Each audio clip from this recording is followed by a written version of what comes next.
have such sights to show you.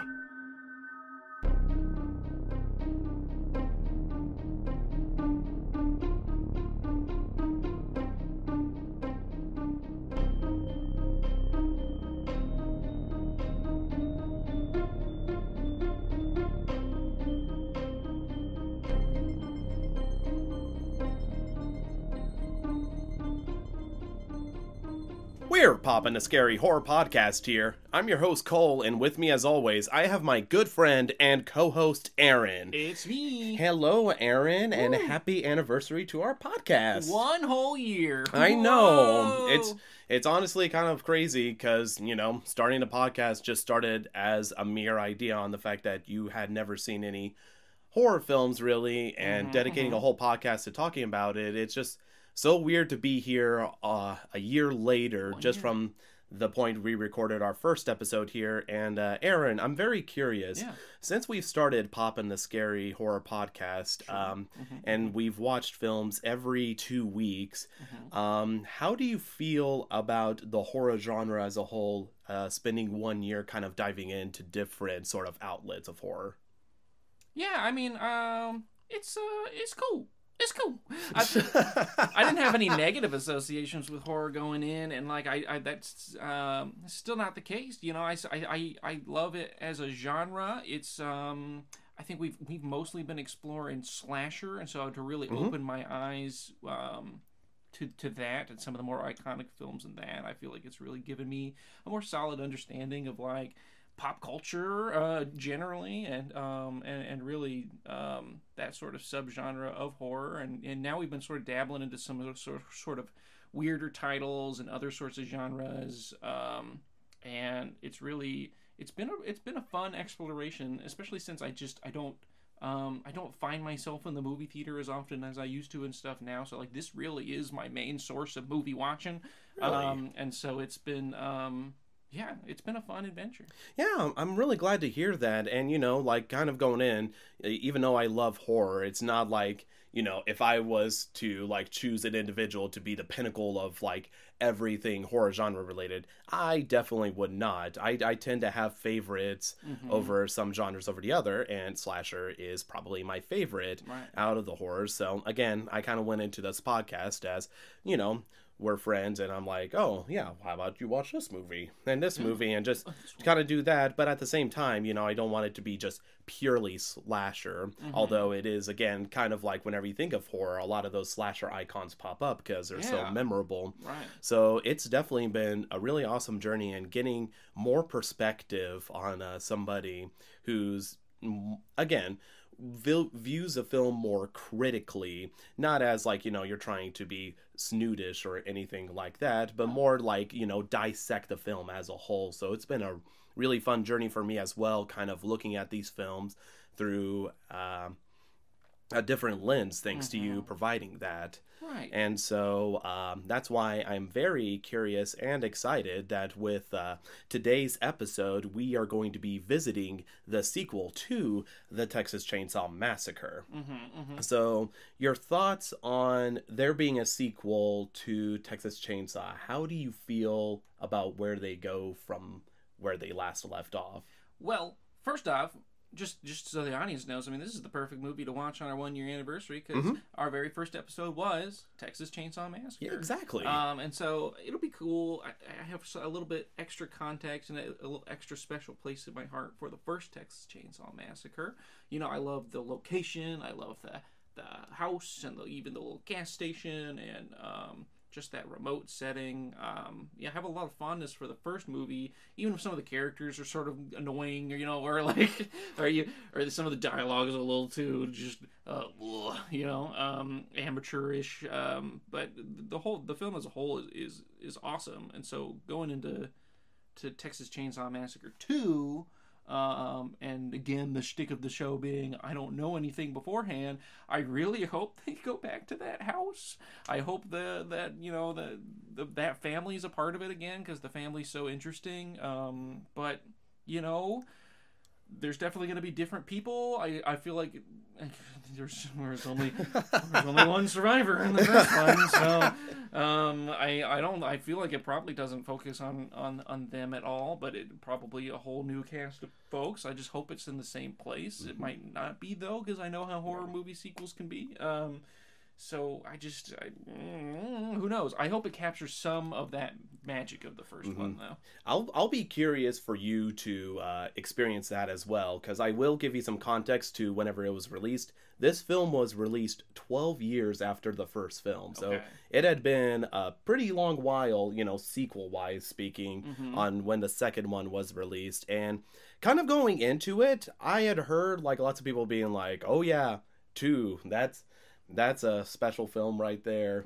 Again, it was never like heralded kind of like other horror sequels were, but they're like, "Oh yeah, there's Texas Chainsaw Massacre 2. This movie exists. There. Yeah, kind of like that. And so kind of going in, I will, without spoiling anything, was not prepared. Okay. I was not prepared for this film whatsoever. So I'm really excited to talk about this film with you, but I'm also incredibly super duper excited that later on, whenever we talk about the film, we will actually be having a special guest going. Guest alert. I know, right? We technically haven't even had a special guest since our second episode here. True.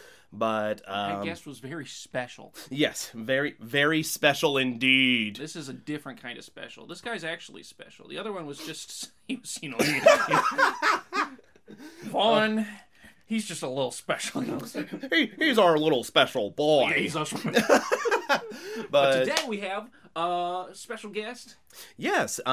So I will introduce him later on, but no spoilers. Oh. No, I mean, I don't, you know what? No. I'm going to open this gift for you just so you guys stay tuned. But I am super duper excited because the guest that we'll be having on is actually my favorite podcaster. No joke. No joke whatsoever. It's not even just like oh yeah, you're my favorite. No, this dude is genuinely my favorite podcaster. And on a whim, because I saw the 1-year anniversary coming up, I reached out to him, said, "Hey, we're recording this episode. We would love for you to join." And he agreed. So later on, we are going to be having Dave Dr. Shock Becker joining us, talking about Texas Chainsaw Massacre 2, which we're going to go ahead and watch right now. Woo! Looking forward to it. Yeah, you better. Wait. Yeah.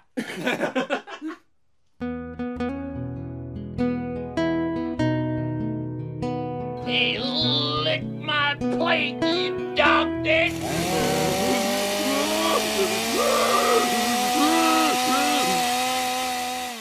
And we have just come back from watching Texas Chainsaw Massacre 2. And real quick, Aaron, how do you feel after that ride? I feel that was a cinematic experience. Wow. That was crazy. That was simultaneously one of the best things I've ever seen, and also, what the fuck? So that was awesome. Yeah. Every single character in that movie was a psychopath. That was crazy. Yeah, even the survivors. Yeah, it was quite a trip, and I'm also going to take the time because I'm just way too freaking excited. We gotta hop in. Speaking of awesome characters, I mean, we got one on the podcast. Yes, right now. Yes, as teased before. Please let me proudly introduce to you one of the hosts for Horror Movie Podcast and Land of the Creeps, as well as running the DVD Infatuation blog. Please give a warm, rounding applause, viewers, for Dave Dr. Shock Becker. Woo! Hey. Applause. Hey, Thank you for that great introduction. It's great to be here. This is especially to talk this movie. I have quite a history with this. I mean, there was a time when I just did not like it, and I think it was because of my love for Texas Chainsaw that was sort of preventing me from actually seeing some of the strengths of this movie. And I've sort of been warming up to it over the years. I mean, I reviewed it on the blog over 11 years ago, and I was not kind. But I'm sort of regretting that review even after this most recent viewing. You know, that's so funny because, like, one of the things that I was always a big fan of listening to you on the podcast episodes is talk about these franchises. And correct me if I'm wrong, but is Texas Chainsaw Massacre your favorite horror film of all time? I know it's up there. It's my number one horror film, and it's number 2 on my top 10 overall. So yes. Yeah, because Yes. Godfather tops that, right? Yes, The Godfather is my all-time That's a good favorite. movie. Yeah. Yeah, that was like the thing I was always curious about, because whenever it came to Texas Chainsaw Massacre, obviously, I know you adored and loved the first one. The second one, though, I had never heard you all talk about it too much. I know that you had an episode dedicated to Tobe Hooper. I believe it was on Horror Movie Podcast, right, with Gilman? It might have been. Yeah. Did Yeah, we do yeah, that? I think that we or did. Related to Yes. Creeps. Yeah, okay. Yes. Awesome. Yes. And then it's 3 that you really don't like, if I remember that Well, no. correctly. 3 is the one that I actually do like. I like that one more than okay. 2 for a while. Wow. Again, it's not great, but there are things about it that I like because I thought it took it back towards the horror, whereas this one was more comedy. And I think it was resistant to the comedy. But then you watch it and you realize, you know what? Even with the comedy, there's still a lot of the macabre in this movie. Yeah, because that's kind of like the same transition that I went through watching it, because I watched the first one like fairly later on than most people, and I was just blown away by it. Just this movie, it's like a whole experience, and that's why I wanted to choose it as the first episode. Not to mention the fact that Aaron and I took a trip down to Texas and actually got to visit some of the locations. Oh, wow. That's awesome. No, it was an amazing trip, and like I said, just an amazing way to kick off the podcast there. Yep. But with all that said, after watching that, like the first time, like but even before the podcast, you know, I knew that Bill Moseley was in the second one and Dennis Hopper, and I didn't really know anything beyond that. And I ended up watching it, and if you're not prepared for this film, Tobe Hooper pulls the rug underneath you for what he has in store. And thinking about it history-wise, I know that you are gifted with so much knowledge about horror films. I had heard once that Tobe Hooper, with this film, the sequel, which came like 13 years later after the first one, that he wanted it to be more of a dark comedy than a horror, because he had intended the first one to be a little bit more silly, a little bit. Yes, he did. He had always thought that there was more comedy in the first one where nobody else saw that. Like Tobe Hooper might have been the only one who saw. It's like with James Whale with Bride of Frankenstein, when he was sitting in the theater watching Bride of Frankenstein and laughing out loud, and a woman in the audience turned around and said, "Shh, be quiet. Why are you laughing for?" You know, like nobody knew why he was laughing. And Tobe Hooper didn't get the humor in it, or Tobe Hooper was getting the humor in it. I mean, there are some moments in the first one. I mean, my all-time favorite line in any movie ever is Jim Sedow's, "Look what your brother did to the door. Ain't he got no pride in his home?" I mean, think of that line for a second. They've got a room with goddamn feathers all over the floor, with thing made of bone and everything, and he's upset at the door, and he said he doesn't have any pride in his home. So I loved that line, and it's a funny line.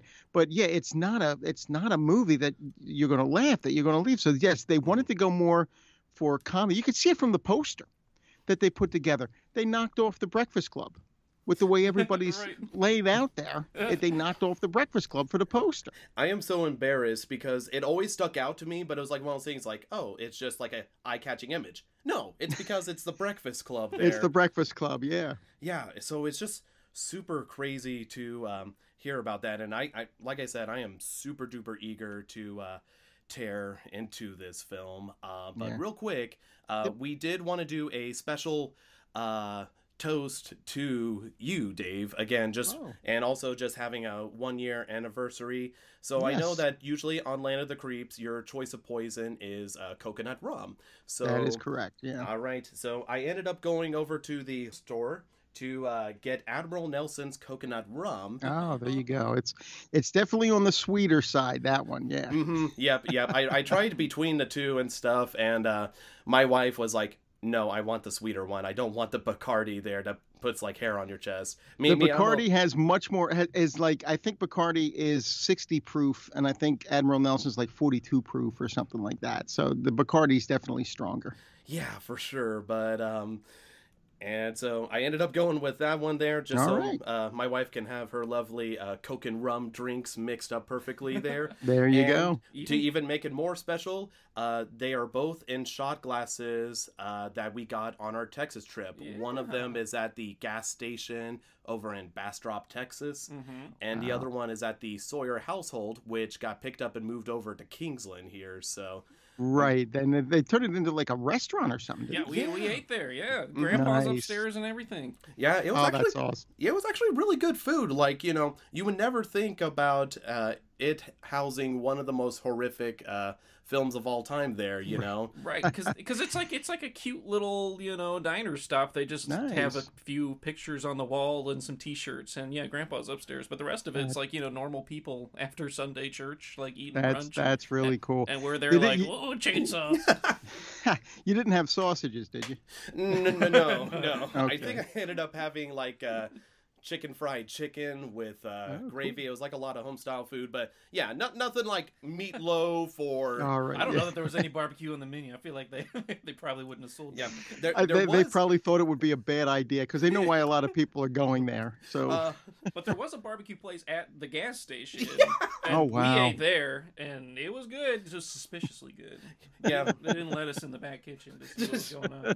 But Yeah, the cook definitely was a burly fellow there whenever he brought out our chili, and I had a classic Coca-Cola to drink. he was a burly fella. He probably needs some moisturizer for that face. A little dried out. Oh my gosh, but All right, let's yep, let's dink it right here. Here's to All you, right. Dave. thank you, and then happy anniversary. Yes, thank you Woo, so much, thank you. Dave. So, That is a sweeter one. let's go ahead and with this movie, let's let the audience, for those that don't know the premise of the second one, which it's going to be hard to kind of talk about the premise without spoiling a little bit about the first one. So again, viewers, just to let you know, if you haven't seen the first one, want to see it, now's your chance to leave. But with that quick warning out of the way, I'm going to go ahead and give my brief synopsis. It probably won't compare to Dave's reading of IMDb, where he then has to elaborate because IMDb sometimes gives the most generic descriptions of all time for a movie. Yeah, either they go into so much detail, poorly written, or it's like one sentence. A DJ is terrorized by a family in Texas. So something ridiculous like that. Yes, exactly. So this film here focuses on it does focus on a radio station whenever they get a call from these wonderful individuals, just upstanding citizens. Couple psychopaths, yeah. Yes, for sure. The first two we beat. Yes, and while they're on the line, they are attacked. And so that then starts to weave a lot of narratives together as Stretch is trying to figure out what the hell just happened with a phone call and everything else. And then we have Lieutenant Lefty, played by Dennis Hopper, coming in, investigating a crime scene. And as we come to find out, is the uncle to Sally and Franklin from the first film, and has been on a huge vendetta to get back at the Sawyer family. Who cut up those two? Who cut up Sally and Franklin? Yes, yes. I assume you've seen the first one if you're still with us, but if Yeah, you haven't, but they got chainsaw massacred. Yes. There's your context. But that pretty much ends up proving as the starting point.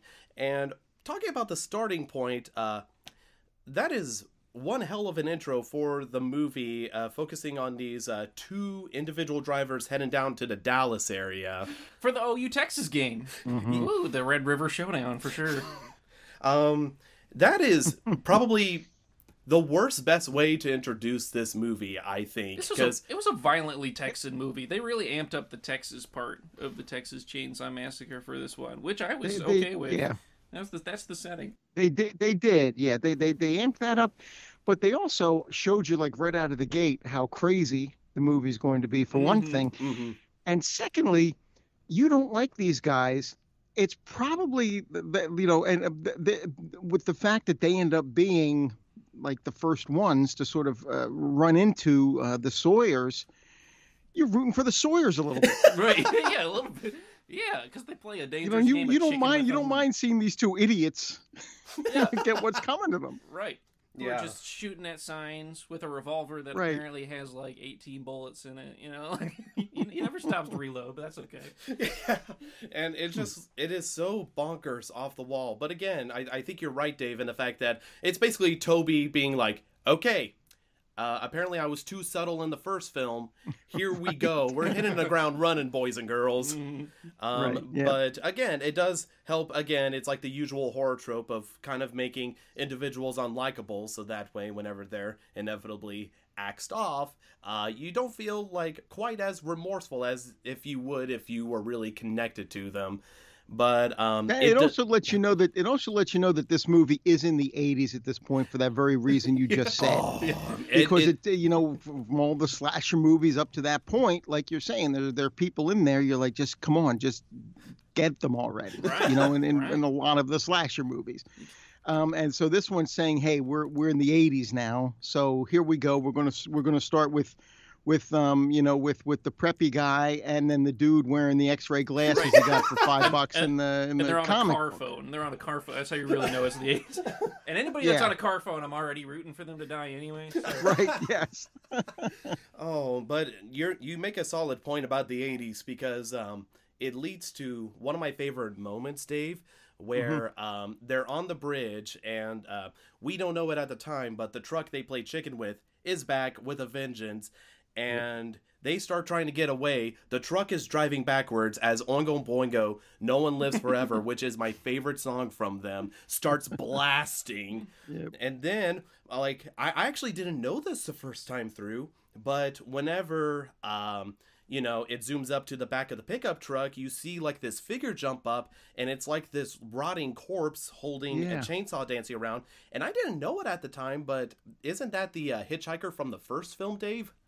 You know what? It could very well be. I don't know. I didn't make that connection, but it could be. I thought it was because if you look at the picture, because he has like a little knapsack in front of him that has a lot of stuff there, and they pretty much haul him throughout like a lot of the film there. So I always made that connection because that's very true. That could very well be what it is, and that would make a lot of sense, seeing as they're pack rats and they're hoarders.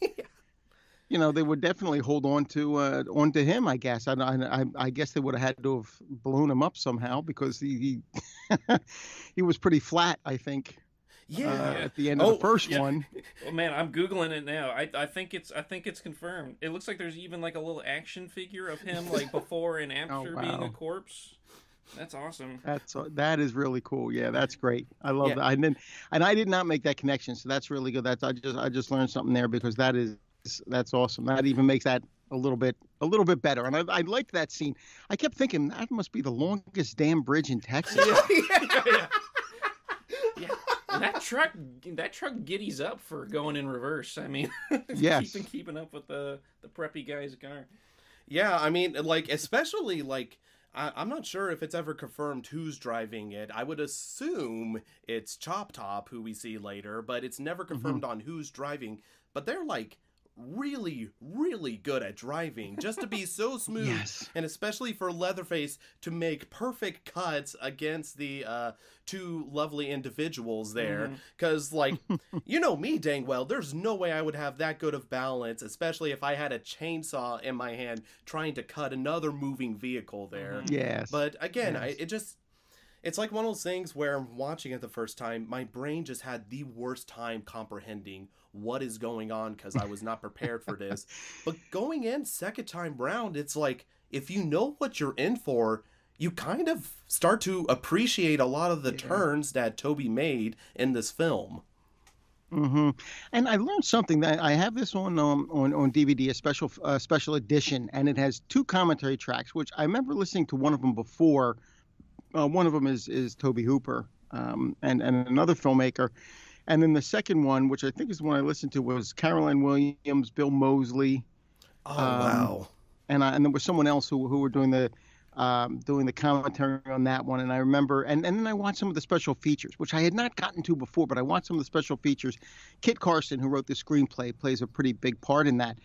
And he said, right from the start, we wanted it to be a comedy. And apparently right before they went into production. Now, this was Canon Films. I guess I don't know if anyone's, Canon Films was notorious in the 80s and going into the 90s. There's a great documentary out there called Electric Boogaloo, The Wild Untold Story of Canon Films. And it's made by Mark Hartley, the same guy who did Not Quite Hollywood, The Wild Untold Story of Ozploitation, which is another great documentary. I'd recommend both of those. But, one of my favorite lines from the Canon Films, the Electric Boogaloo, is from this guy who used to work with them. He's like, yeah, they made schlock. Yeah, they make schlock, but they sure do. What was it? It may be schlock, but they sure make a lot of it. That's what the quote that he put out there, and that's Canon Films. But Canon and Tobe Hooper, by this point, this was the second. I don't know if it's the second movie he made with them or the third, but the year before this, he did Life Force. Which is a sci-fi horror movie, and I think that one's probably best known for most for kids when they were younger if they saw it, for the fact that Matilda May, I think if she's in it for an hour, has about 3 minutes where she's wearing clothes. The rest of it, she's just walking around completely naked in that movie. Ratio for a horror movie. And it's also the movie where Steve Railsback makes out with Patrick Stewart. But it's a crazy movie. And then he went from there into this one. But according to Kit Carson, right before they went into production on this movie, a representative from Canon Films flew down and said, "We're cutting your budget by $1 million." Oh, my gosh. Jeez. Oh, well, yeah. So he had to rewrite while they were shooting. He was rewriting scenes while they were shooting to make up for this budget fall that they, because they wouldn't be able to do this, wouldn't be able to do that. And they came up with all this stuff. Then when when Golan and Globus were at the premiere, they came and they weren't happy. They said, "We need more monsters in the movie, more monsters." They took it and they re-edited it. Oh my god. They cut certain things out of the movie because I did not know this until I saw this documentary. Lefty, you find out during the movie, is the illegitimate father of Stretch. That's a term. Stretch is his illegitimate daughter. Okay. Yeah. So the whole movie is family. They tie family into the whole movie. Oh yeah. Oh, wow. And Golan Globus completely removed all of the scenes that established Lefty and Stretch having a family connection. Yeah, that's so weird because if you look at the film, like, they only really interact at the beginning, and then towards the end, it's like so distant there. Yeah. And even but they have a connection. You see this connection, and you don't see that throughout the film. You don't see where that connection would be. First off, when she shows up with that tape, this guy's been looking for 12, 13 years. Why would he not have listened to the damn tape? That's what I was thinking. Yeah, because he almost just wants to dismiss it. He's like, "Nah, get out of here." Yeah, like, get out of here. I'm no, I'm not going to listen to you. Just get out. Yeah, it makes no sense for him to do that. Mm-hmm. None whatsoever. And then even whenever he returns to the radio station and decides, okay, that tape is important, he doesn't even want to listen to it. He's like, just play it. Yeah, right. No, just play it. Just play it. And then everything that happens, he shows up later and goes, "I'm sorry, I was using you as bait." Well, why the hell didn't you go into the station if that was the case of what was happening in there? We're getting a little ahead of ourselves. I'm sorry. Go ahead. Trust me. You are on par for the flow of Poppin the Scary horror podcast. We're keeping it pretty good today, honestly. I'm surprised we're not talking about Big Red or something. Just, I'm surprised we're not on another tangent. But... Yeah, no, so you're doing wonderfully, Dave, on keeping up with the usual flow. But yeah, so let's talk about that, because I am really man, before getting to the radio station, I feel like we need to talk more about Lefty here.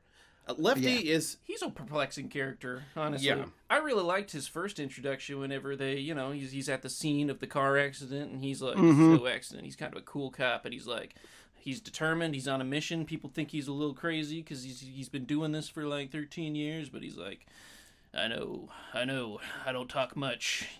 Why use big word when small word do trick? He's like that guy. Right. And he's like cool and collected, and and then the second time you see him is in that hotel, and he's like drunk, and it's like, okay, that's character development. But then he's just completely 180s from his rational cop self, and is just like, no, I don't want this evidence at all, actually. So he becomes confusing to me. Yeah, it's so weird. And not only that, you think like him turning down evidence, you then start to dive into his psyche so subtly whenever he goes to the chainsaw shop. Right. That is a weird scene because first off, he pulls up. Yeah. There's a random marching band in the back that, it's like one of those things that it's such a tiny thing, but it's like, did Toby intentionally be like, I want a marching band right in the background? Well, the whole thing is like OU Texas weekend, like football, which they keep I think that's what they were playing up. Yeah. Okay, gotcha. Yeah. That makes more sense. I know nothing about sports there whatsoever, but it's just now I'm putting two and two together. But my brother was stationed down in Texas when he was in the Air Force, and Friday Night Lights, that is what it is, man. Friday night football at high school, whole town goes out to watch high school football. Man. And there's cameras, there's like broadcast on the radio. It is like intense and insane. That's what he said. He said when you would go to our high school football game, a lot of the kids would show up or whatever. No, the whole town shows up to watch the high school football. And well, good job, Toby, keeping those little details. That's what I totally meant to say. But so Lefty goes to this chainsaw shop, which you're thinking, okay, what's he doing here? Mm-hmm. And so he comes in. He lay out $1,000? Was that like $1,000 he laid out there? He just like laid out $1,000 in $100 bills, and it's just picking up chainsaws, not saying a word, and you're just wondering like, what is he doing? And then you see him pick up that giant one, and he's like, okay, to himself, and then he picks up the two smaller ones. And then, the shopkeep's like, oh, yeah, go try it out on that log. They're all oiled and gassed up. I don't even think he told him that. I think he just did it. And the shop now swinging them around wildly, and the guy's like, okay. Exactly. And I used to work with a tree surgeon, and my job was taking care of the chainsaws. So I did that for a couple of years. Oh. That is not how you work a chainsaw. You don't, if you're slicing a log, you don't chop at it like you got an axe. But I think he was just trying them out, and that's fine. That scene has what could be my favorite line from this movie that could eventually sneak onto my top 100. And I was watching it, and my sons were there during that scene watching it with me. The shopkeeper goes, "Oh, my kid banana." Is that what he says? I couldn't even hear him because just the chainsaw noise. Yeah. Oh, my kid banana. He says, that's what he says, "Oh, my kid banana." Now, I had subtitles on. Oh, my God. Because I had to, because I didn't know what he said. I brought it back and I said, "What the hell did he say?" And he said, "Oh, my kid banana." And my kids were there for the subtitles. And my youngest son goes, "Was that a saying in the 80s?" I go, "No, I've never heard that before." I don't know. So he did a Google search on "Oh, my kid banana," and it came up with 10 things you didn't know about Texas Chainsaw Massacre 2.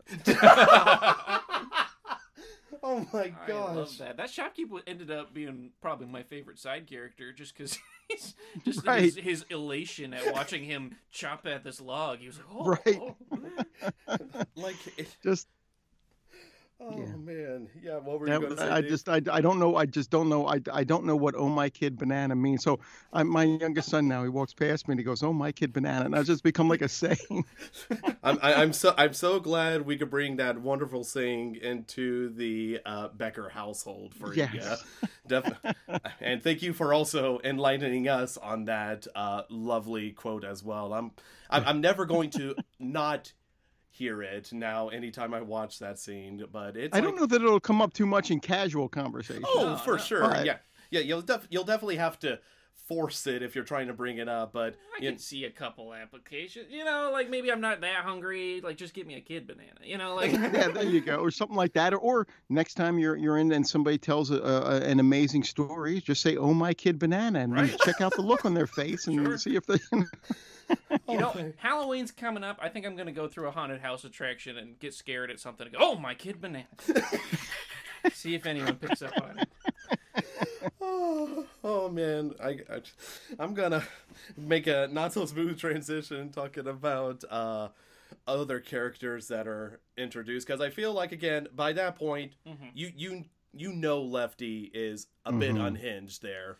Yeah. Yes. Yeah, and let's be honest, at that point, Dennis Hopper was more than a bit unhinged too.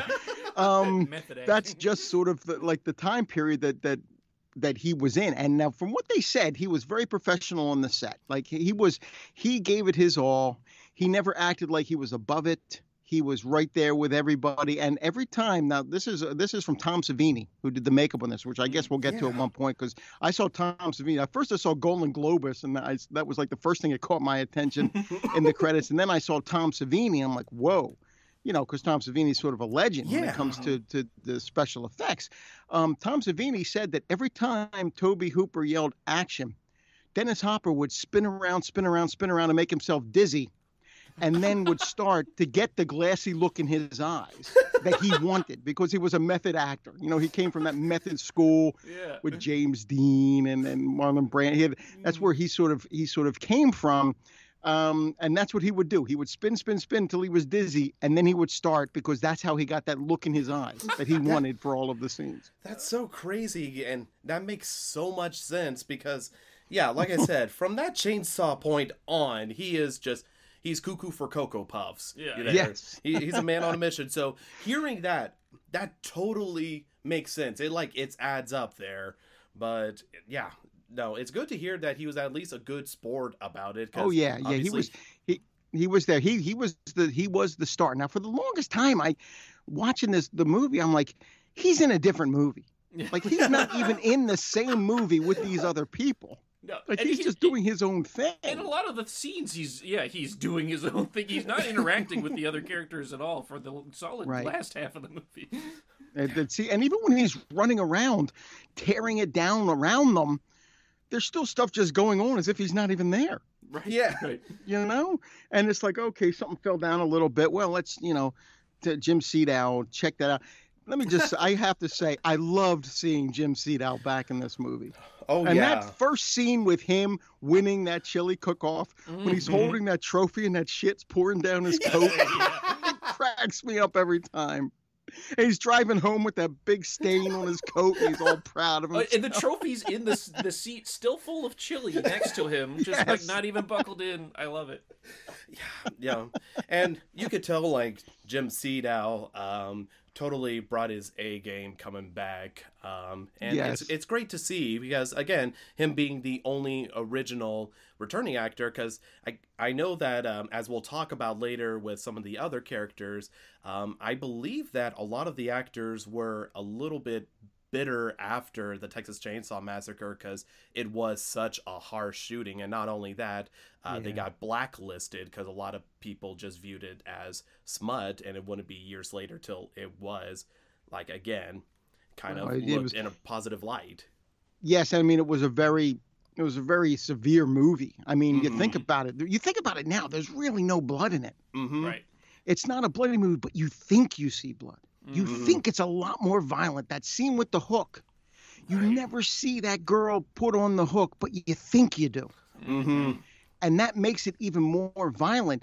Plus, there was the money that went into making it came from the porn industry. Yeah.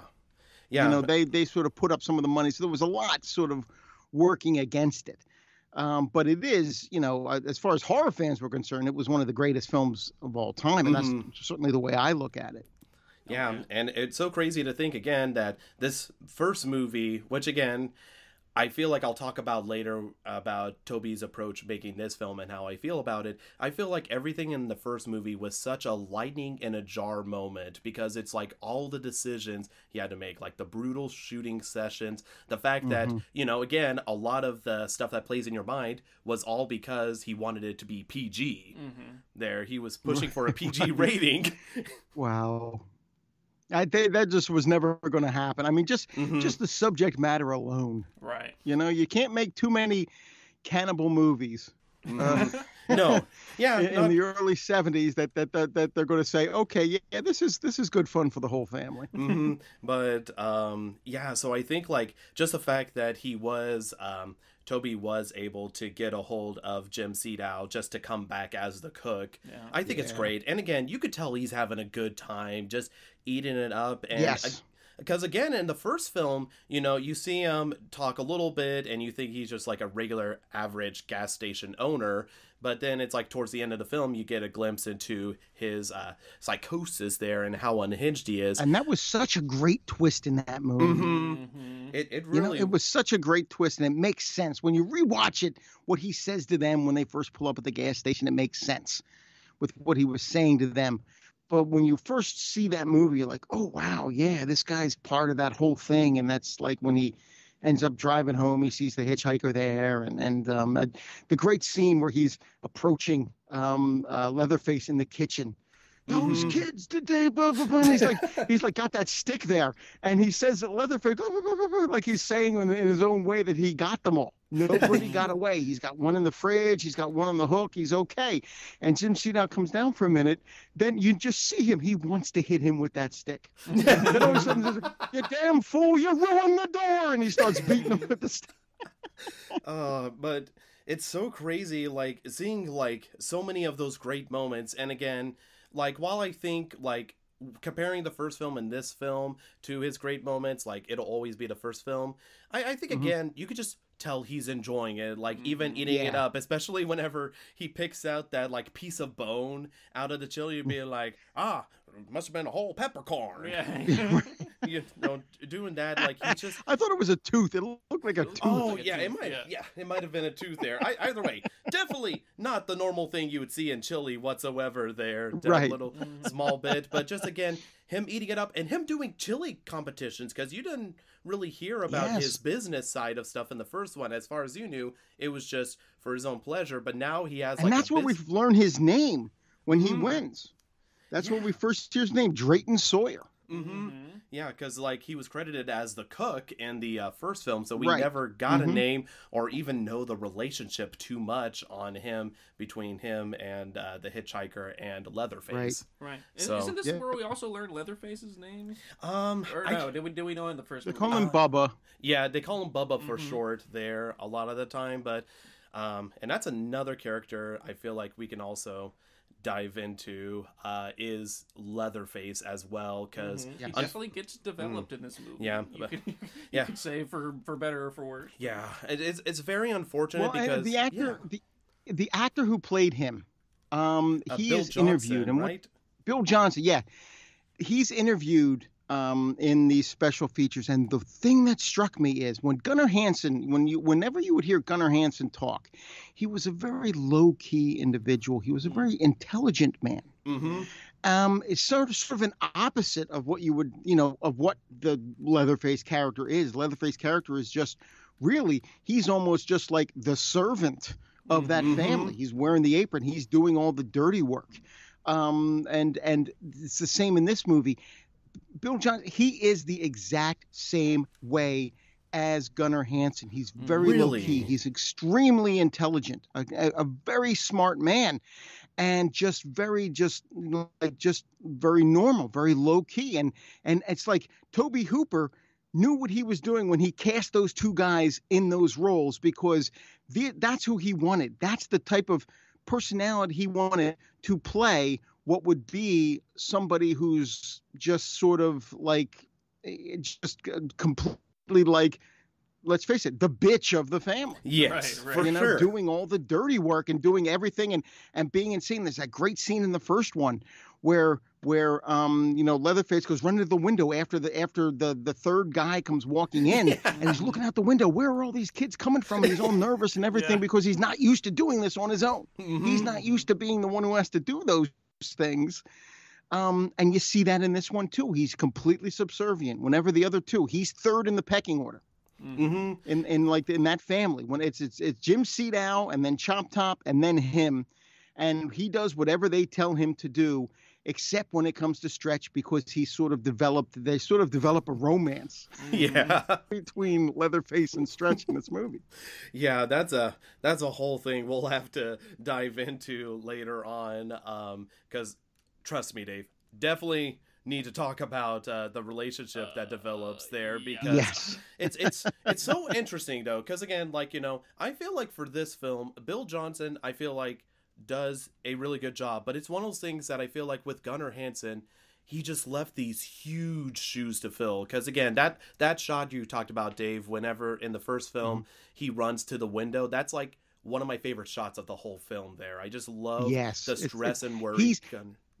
You're afraid of this guy. He is the monster, and yet he's afraid. He's sitting there scared to death of what's going on. Where are these kids coming from? My God, when is this going to stop? Yeah, and so it's like small decisions like that, which I'm not sure if it was Gunner's idea or Toby's idea, able to translate that. I feel like with this film, Leatherface has a lot of similar attributes as Gunnar Hansen's Leatherface, but also has a lot of stuff that you start to see on repeat. Because one of the things that's distracting, and I honestly hated the first time, but now it's like I've come full circle and now I just think it's the funniest thing in the world, is that little dance Bill Johnson does as Leatherface, where he's like shaking his hip and arms whenever he's revving up his chainsaw.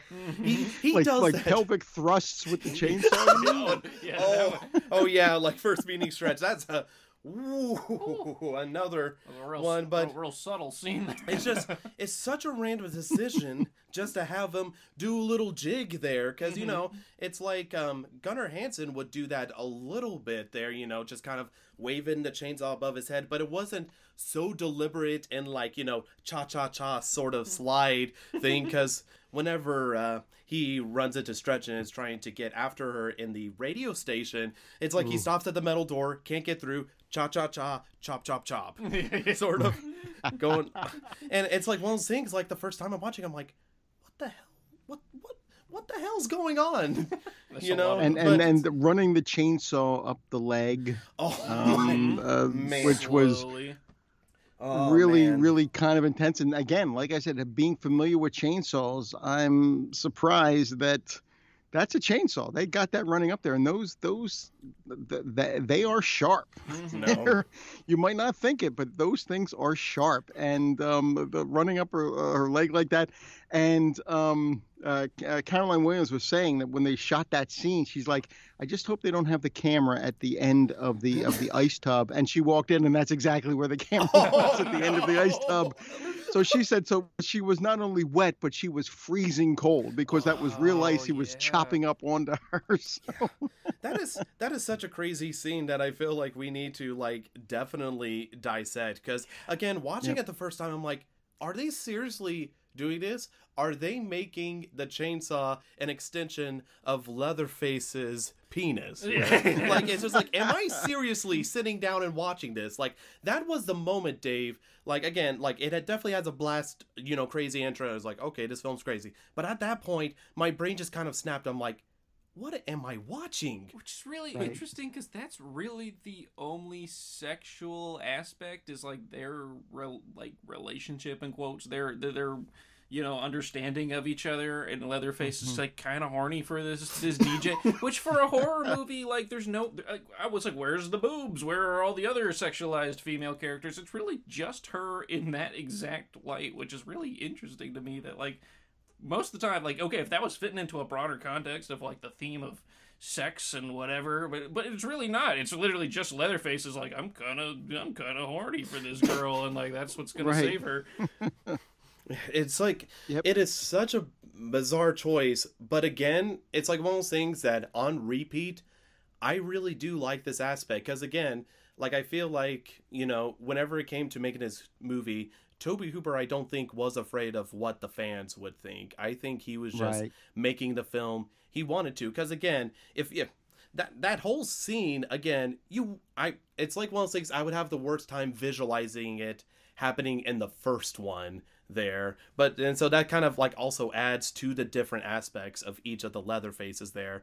But I think you know, first time watching it, disagreed with it. Second time watching it, I'm like, you know what, I really do like them diving into kind of Leatherface's more humanity there, because I mean, obviously he is actually kind of like a gentle giant, as weird as it sounds in some aspects there, because again, he obviously has the power to do whatever he wants, but he doesn't, because he ends up falling in love with Stretch there. So it's so interesting there, and it's also really interesting to kind of see him wearing that mask, because again, it looks so different from Gunnar Hansen's mask there. So I'm curious if Tobe Hooper was wanting to kind of recreate Leatherface in a different way there, because I think they could have easily just tried to copy and paste as much of the first film into this one, but the fact they don't, it makes me very curious on Toby's technique and strategy going into that. Yeah, that was a big winded thing there. So why don't we talk about Stretch, since we also talked about her. So I think again, it shows for herself that Caroline Williams seems to go through a hell of a lot, both like in the movie as a character, just like Marilyn Burns did. Yes, just like exactly. The two of them went through a lot. Yeah. But it seems like afterwards, like after the film production, Caroline Williams seems to have a positive outlook on this film, more so than Marilyn Burns did after the first one there. Which again, like you were saying, a lot of the actors after the first one, because they went through torturous hell, probably got paid like what scale would be at the time, then saw the movie become a huge hit and didn't reap any of the benefits of that. You know, so you can understand to a degree the bitterness that a lot of them felt. One of my favorite things, and this is a bit of an aside, was that I listened to two different commentaries with Gunnar Hansen. The first for the DVD that came out in the very early 2000s.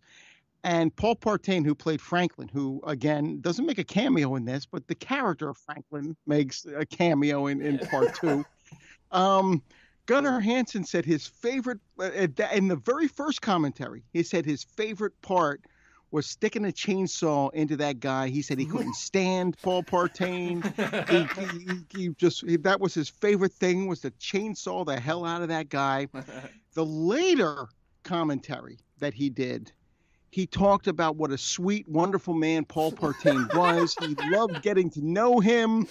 And look, it turns out Paul Partain was a method actor, and Franklin was an annoying son of a bitch in that movie. So Paul Partain was an annoying son of a bitch on the set. And everybody just didn't want to be around him. I mean, I just think of that great scene when he's like honking the horn, trying to get the three people to come back so they can leave. And Marilyn Burns is like, I got to go look for him. And Frank's like, well, no, I'll go with you. I can't push you through the damn, Marilyn Burns is genuinely annoyed. And I think she's genuinely annoyed at Paul Partain. Oh my gosh. Yeah. Because that was the type of actor he was. But once everyone got to know him outside of that, they loved the guy. They thought, wow, what a sweet guy he really was. He was just a method actor, and as a method actor, he's basically being an annoying, whining little prick. Yeah, man. Throughout the shoot. Yeah, he definitely succeeded with flying colors in that regard there. But I'm definitely happy to hear that really Stretch, played by Caroline Williams, she never really got on my nerves too much. I genuinely felt like she was trying a lot, and again was put in very precarious situations that, because like I said, if Leatherface was coming on to me, I would be very unsure of what to do next there. And again, she kind of does take the risk. I mean, that chainsaw blade goes right in between the legs, like right in the crotch area. Oh, and I'd be sweating so many bullets there like crazy. And it's only good that Leatherface just finally gets so overwhelmed with his emotion that he starts going on a rampage, cutting everything up there. But it's definitely good. And I feel like, while I think Marilyn Burns is like absolutely one of the top scream queens of all time, I feel like Stretch does a really good job. Again, kind of having to fill in bigger shoes. And I just feel like, again, she kind of understood what this film was and kind of fits into it perfectly. So I really loved her as a character. So I have to. And she's great for just sort of the genre in general. She's appeared in other films, and actually we follow each other on Twitter, and I've corresponded with her just a little bit here and there. And she's always very gracious. She's very sweet. And from what I understand, I've never met her at a convention, but it's the same way when she meets the fans there. She really loves even discussing this film because she has such great. It's funny.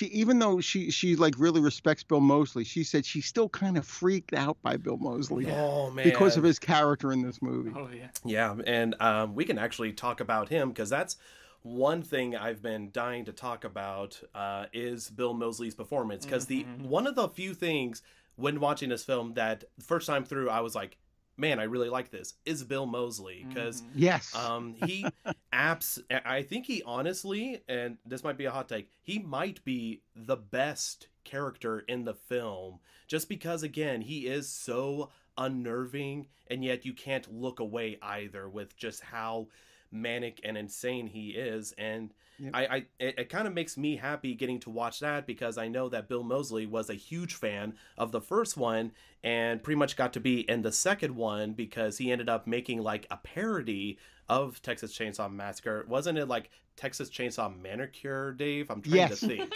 It was Texas Chainsaw Manicure, and he was he basically played the hitchhiker who was married to the woman who got the manicure, and he was talking about that in one of the documentaries. He said that in that little film he even bought some head cheese, and he was like, "Oh, head cheese," and he goes, "And I licked it," and he goes, "And that was not a good idea." So, you know. But he took that film with him to visit a friend, an old classmate. Bill Moseley went to Yale. I mean, really? He's a very, very smart guy, and he went to visit a friend of his in California. Showed this guy this film. He said his friend was somebody, and he didn't give his name, but he said he became a very famous screenwriter and a very rich screenwriter, is how he put it in the documentary. And he showed this guy his film, and this guy says, "Oh, can I have it? Because I work down the hall from Tobe Hooper." That's where we are in our offices right now. I'm right down the hall from Tobe Hooper. And Bill Moseley's like, "Yeah, sure." And sure enough, Tobe Hooper got a hold of Bill Moseley and says, "Look, if I ever do a sequel, I think I'd like you to be in it." And he's like, "Oh, sure, sounds good." And he said 2 years later, his phone rings and goes, "Where can we send the script?" Wow. Oh my gosh, that is so cool. Because again, you don't hear of too many opportunities of people that are a fan of original material films and stuff like that, right, and getting to be a part of it later on. Because again, Tobe Hooper could have just been like, whatever, get like a bigger celebrity at the time, because I don't think Bill Moseley had like a big acting career before then. I think this might have been one of his first ones, and of course, I think it might have been, yeah, because I know like later on he got even bigger whenever Rob Zombie casted him as Otis in House of a Thousand Corpses, which again he also is downright amazing in. And so it's just it's so weird to have a comparison, because he's able to be menacing both as Otis and as Chop Top in this film, but it's like different aspects, because again, Chop Top is like, again, he's very reminiscent of the hitchhiker there, and you could tell he fused into it, but he also just brought in a lot of more unsettling stuff, like that hanger with the lighter and him picking at his head. Like, that is so unnerving and just gets underneath your skin there. And that's another great bit of makeup by Tom Savini, because that thing looks real. I mean, that thing looks like this guy has a metal plate in his head. It turns out that Bill Moseley, they said, "Look, if we put a cap on you, it's going to add an hour to the process." So Bill Moseley agreed to shave his head for the role. That's awesome. Yeah. So he did shave all of his hair off, and it looked like, from what I saw in the video, he had some long hair at that point in time.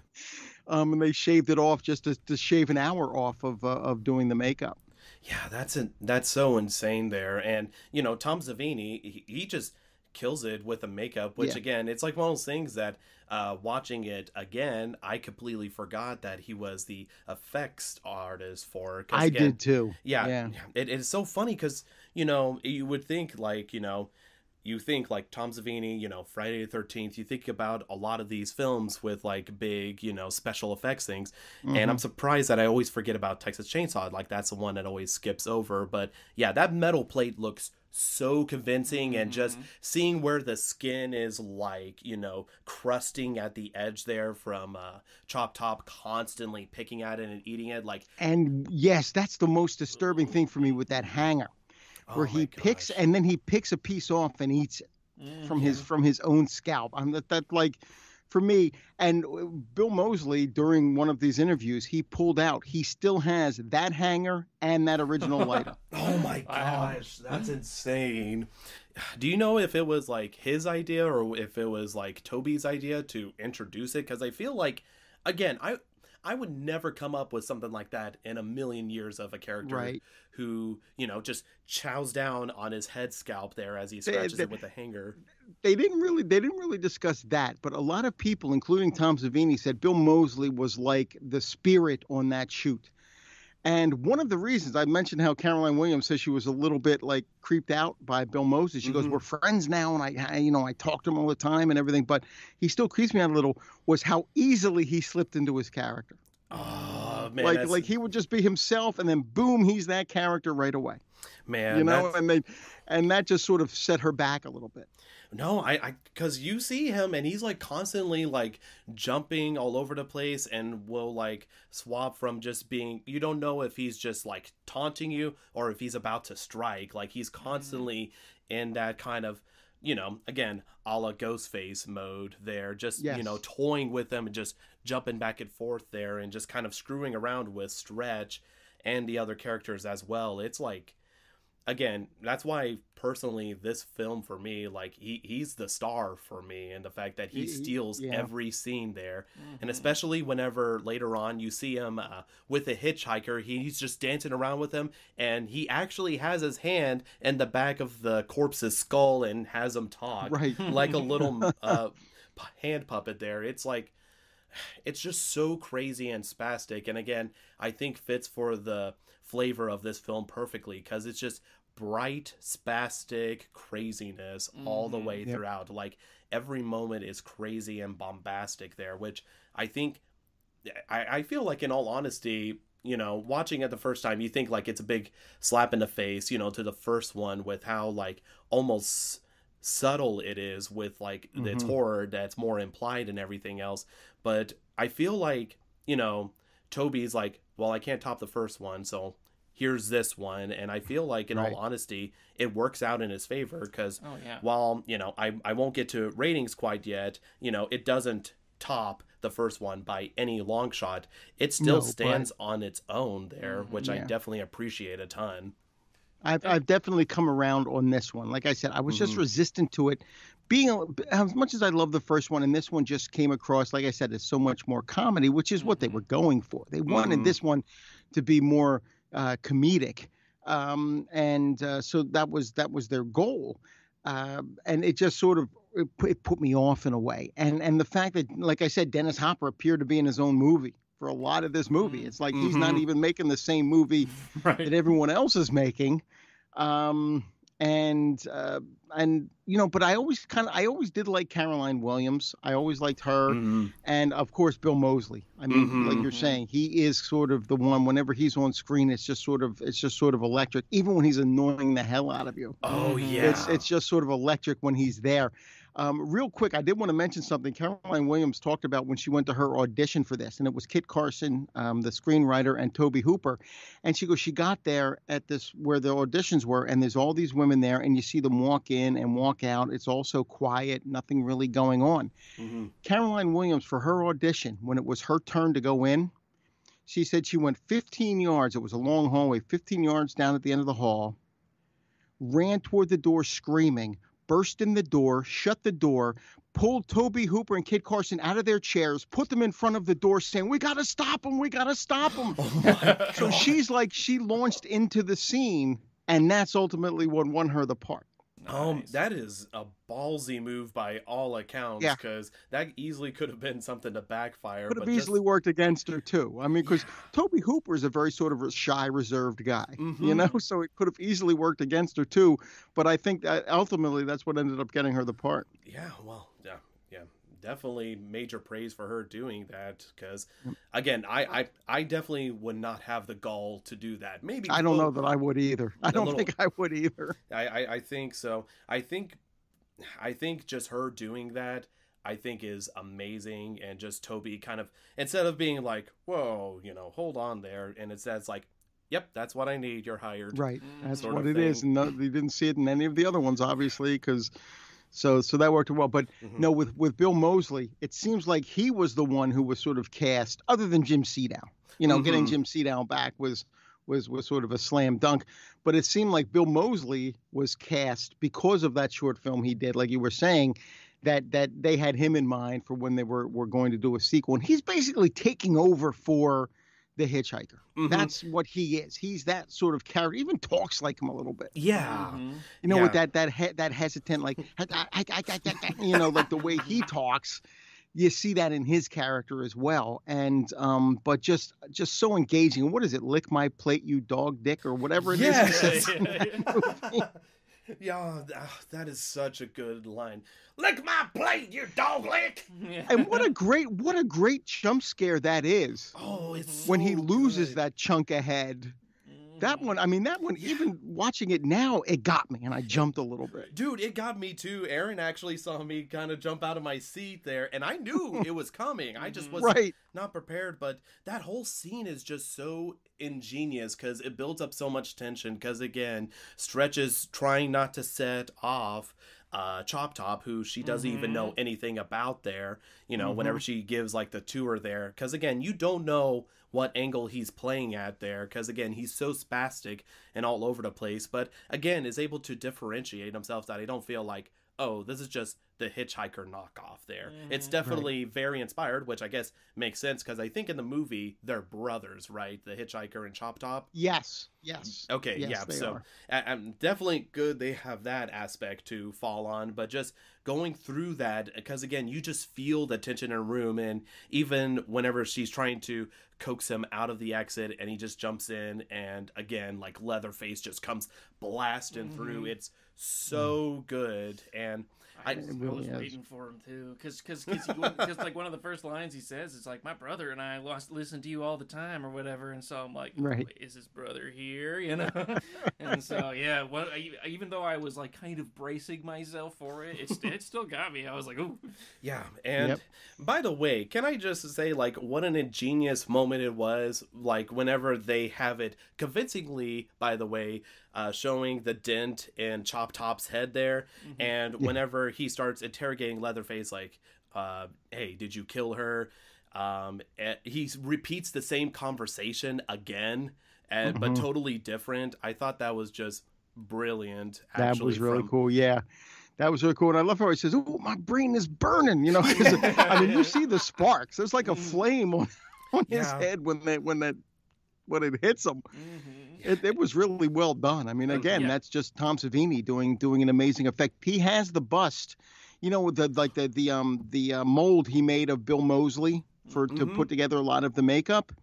He has that sitting in his garden. At least he did in 2006 when these documentaries were, and they even got a shot of it. It was sitting in his garden, this mold of Bill Moseley's head. That's awesome. That's amazing. I love whenever they're able to use stuff later on for stuff like that. That's incredible. And again, it just leads to a great moment that, again, on rewatching it, it's so weird that I'm just like, man, this is really enjoyable and a lot of fun there. That's what it is. It was a lot more fun, and that set piece at the end where they've set up his home, what they did with that, I never appreciated before what they had done with that.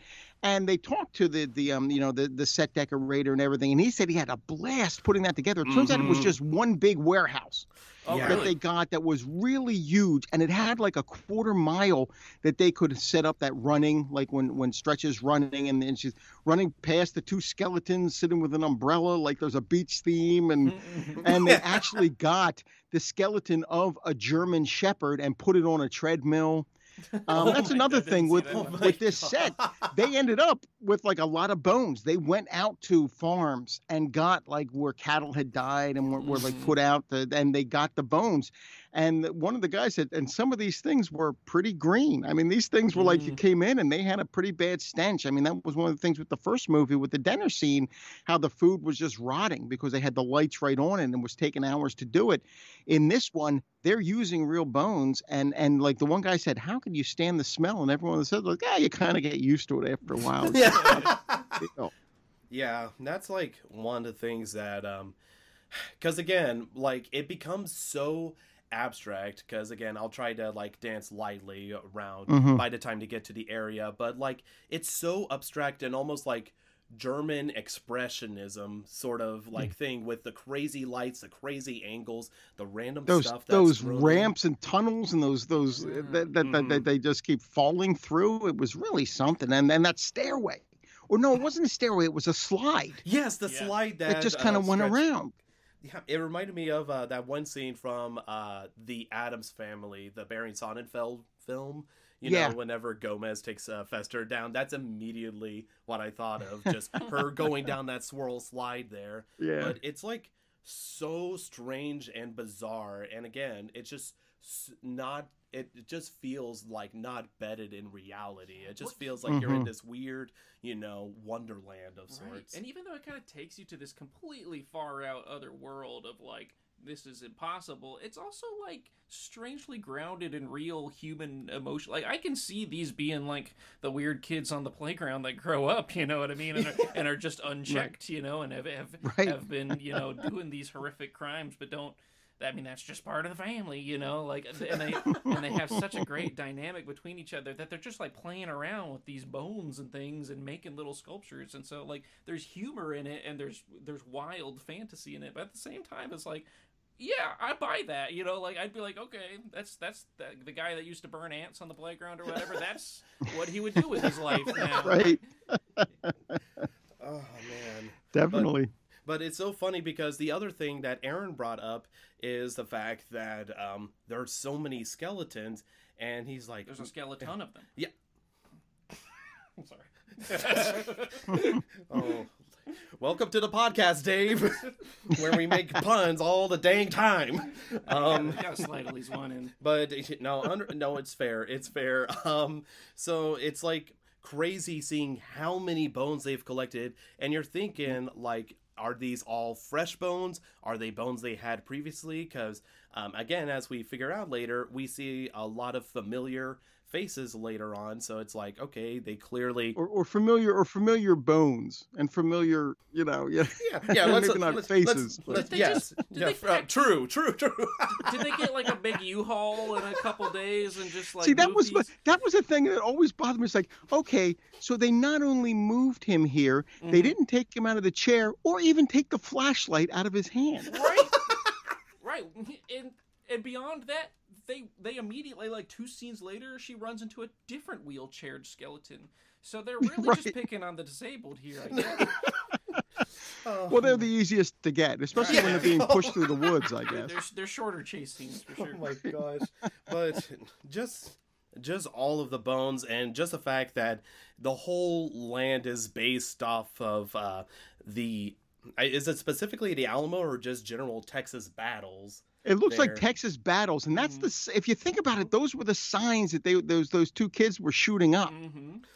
Right, like it was almost like an advertisement for this theme park. So it makes sense that the Sawyers were like lurking around there. Right. Catch him. But it just proves to be like, how in the world are they able to inhabit this area? But at the same point, you also buy it in this film that, this would be their new lair there. Set up multicolor lights everywhere. Set up little skeleton dioramas. Right. Absolutely everywhere.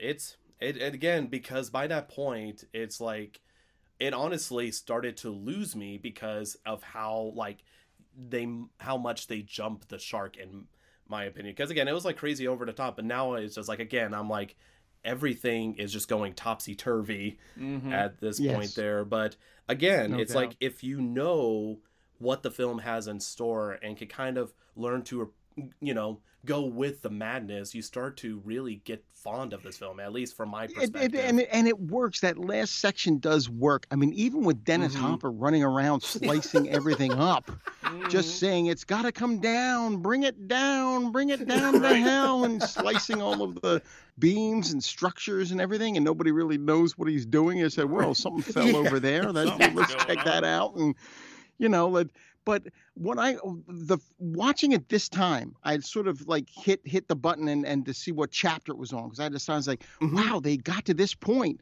and it's only at the halfway point of the movie. Yeah. I said, I didn't realize that was this long of a segment set in this location, but it flies by. Right. It absolutely flies by with everything that's happening. There's just so much to take in every scene. Yeah. I mean, and it just wildly bounces back and forth between characters' motivations, even, because Dennis is up there just Lefty's up there just cutting through things, and meanwhile the family, one of them's trying to cook and the other's putting the dinners together, and one's playing with a puppet, and the DJ's trying to get out. Right. Everybody just has wildly different things going on whenever you hop to scene, and it's just it's a whole experience.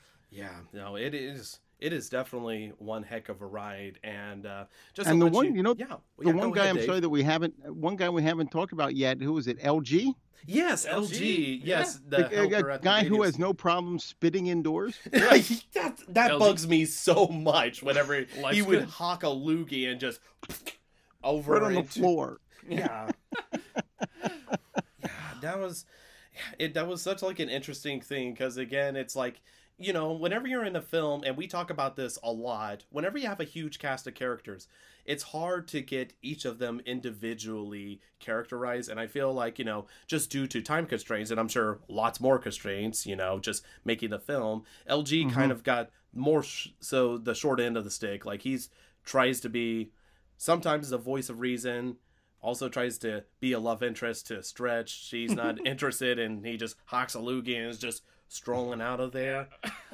It's such an interesting way to deal with rejection too, for what's probably like the 14 millionth time, because he rolls in, he's like, "You want a can of coffee?" And she's like, "No," and he's, "God damn it," and he's spitting in the hall. Is this a daily occurrence for them? Probably. But I feel like, and we could talk about this more in the spoiler section, but I do feel like towards the end of the film, it is I feel like his character does get more of a nice write-off, as opposed to other characters where, like, as soon as like something happens, they're like, boop, gone. Yeah, so, he does. And it's interesting because he played LG in the sequel. He was a camera operator and worked in the electrical department on the first film. So he's known Tobe Hooper all these years. Really? Wow, that's awesome. No, that's really cool to, like, again, these people that have a connection to Tobe Hooper just being a part of these films. Because, again, right. I think I imagine for Tobe, even though it was stressful having budget cuts and everything, I'm sure he probably did have like a fun time just getting to Everybody said it was fun. Nobody said anything really negative about the shoot. I think the closest was the screenwriter. He said, because he just had to keep writing. And what you do is when you would write a new scene and put it into the script, it had to be a different color page so that you knew you had the most up to date. And it was, okay, this color is today, this color is today. He said by the time it was done, the script was a rainbow. He said there were so many different color pages in there from him having to write with the $1 million cut and having to change things around. He said at one point he fell asleep at his typewriter. He just fell asleep at his workstation. They came the next day, woke him up, and said, "We're done. The shoot's over." Oh my God! Wow. So he could finally stop writing. Yeah, that's insane to kind of shoot like that. Because again, it's like. But it's also probably good for Tobe because he's used to being in these stressful conditions of having to make a film, kind of similar to like Sam Raimi. There's a lot of times where he has to pick up a project and kind of shoot as he goes, just trying to make sure everything's in line. So I think, Tobe was really, really good with taking stressful situations and having the ability to keep powering on. And to turn it into something. The scriptwriter is L.M. Kit Carson, and he said one of the funniest things in one of the documentaries, and I don't want to go too far. I don't mean to derail you here, but I just wanted this was like really funny. Kit Carson, he had Tobe Hooper had talked with him about doing a project that never really came to fruition, so he ended up writing the remake of Breathless with Richard Gere in the 80s. Then he did Paris, Texas, which blew them away at the Cannes Film Festival. And somebody called him and said, you are now on a list. You are one of the prestige screenwriters. And Kit Carson said, I had to look and say, I want to get off that damn list. What can I do next? So he did Texas Chainsaw Massacre 2 next. He said, I just don't want to be on that list. So he actually went with Tobe Hooper, and he goes, that's what we'll do. We'll do Texas Chainsaw Massacre 2, and it'll get me off that list. Just a follow-up. Did it work? Oh, yeah, because I think, what did he do after this? I think he also, right after this, I think he wrote the script for The Hitcher. Oh, okay. Was the other movie he did. So, yeah, it sort of got him off of that prestige list that he just didn't want to be on.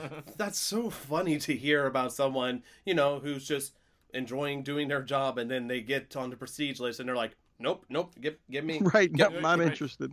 Yeah, so I think that's really cool. And again, but he still obviously tried, because I feel like, even though there are like a couple of jumps, because like I said, I didn't know about the whole Lefty Stretch connection there, but for having to rewrite it, I feel like this film surprisingly has a pretty good pace to it. There's only a couple of sections I ever noticed that it was like, this is kind of written a little bit weirdly there. Like the one scene whenever Stretch follows the Sawyer family to the Texas battle hideout, and then Lefty is like trying to like run her over almost with the car there, and you can tell it's Lefty in the car. It's not like hidden, you see his big old 10-gallon hat there.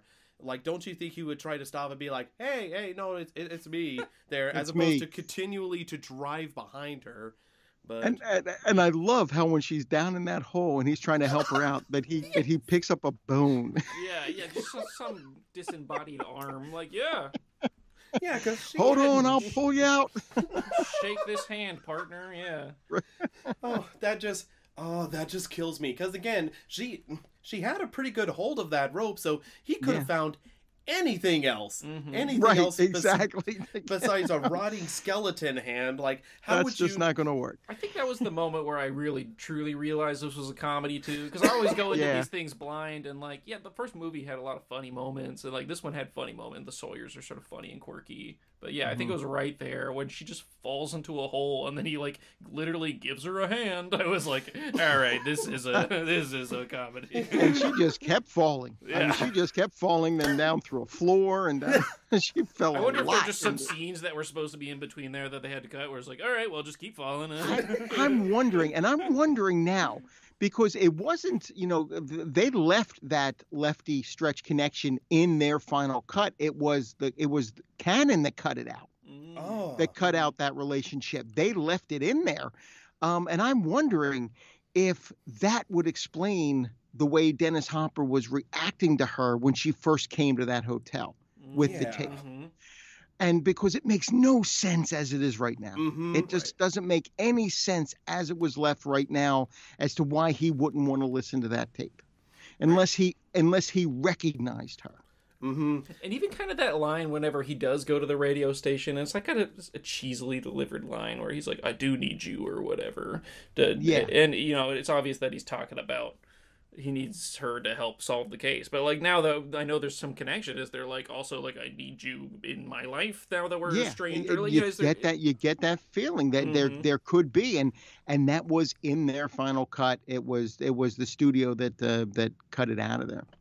Yeah, that's a real shame. I'm hoping that, I don't know if they have access to that scene or if Cannon just completely got rid of it, but do you know on that special edition of the movie you have if they have scenes like that, or do you know? They have a few edited scenes, a few scenes that were cut out. Now, one of them is another thing that doesn't make any sense. It's set up, and we're getting into spoilers now. I don't want to do this unless we're getting into spoilers yet. I think we can go ahead and get more towards the spoilers section real quick. But before doing that, was there anything else you wanted to mention lightly, or is it more so towards the spoiler territory? I usually always check with Aaron before kind of diving in.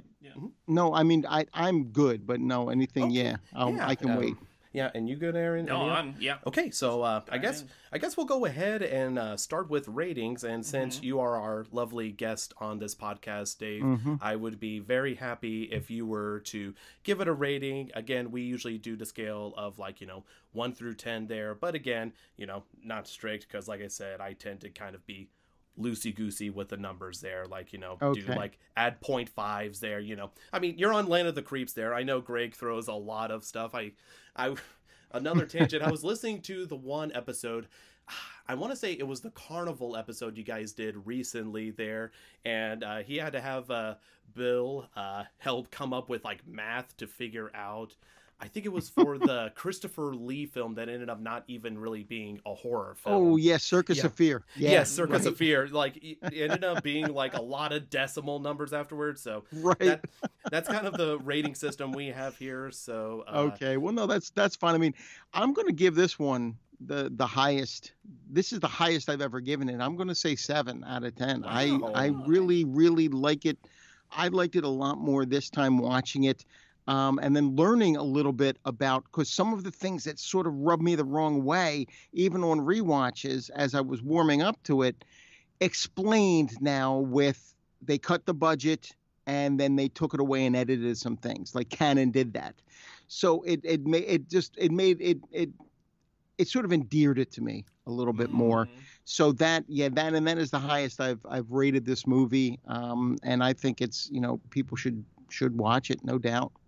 Man, that's awesome. I'm really glad to hear that you've kind of, again, have had now more of a positive experience. Because I remember whenever I was trying to figure out what you thought about this film, that I found it on the blog and you were fairly negative, but I remember... Oh, I was very negative, and I definitely regret that review now. Looking back on it, I can't even read it anymore.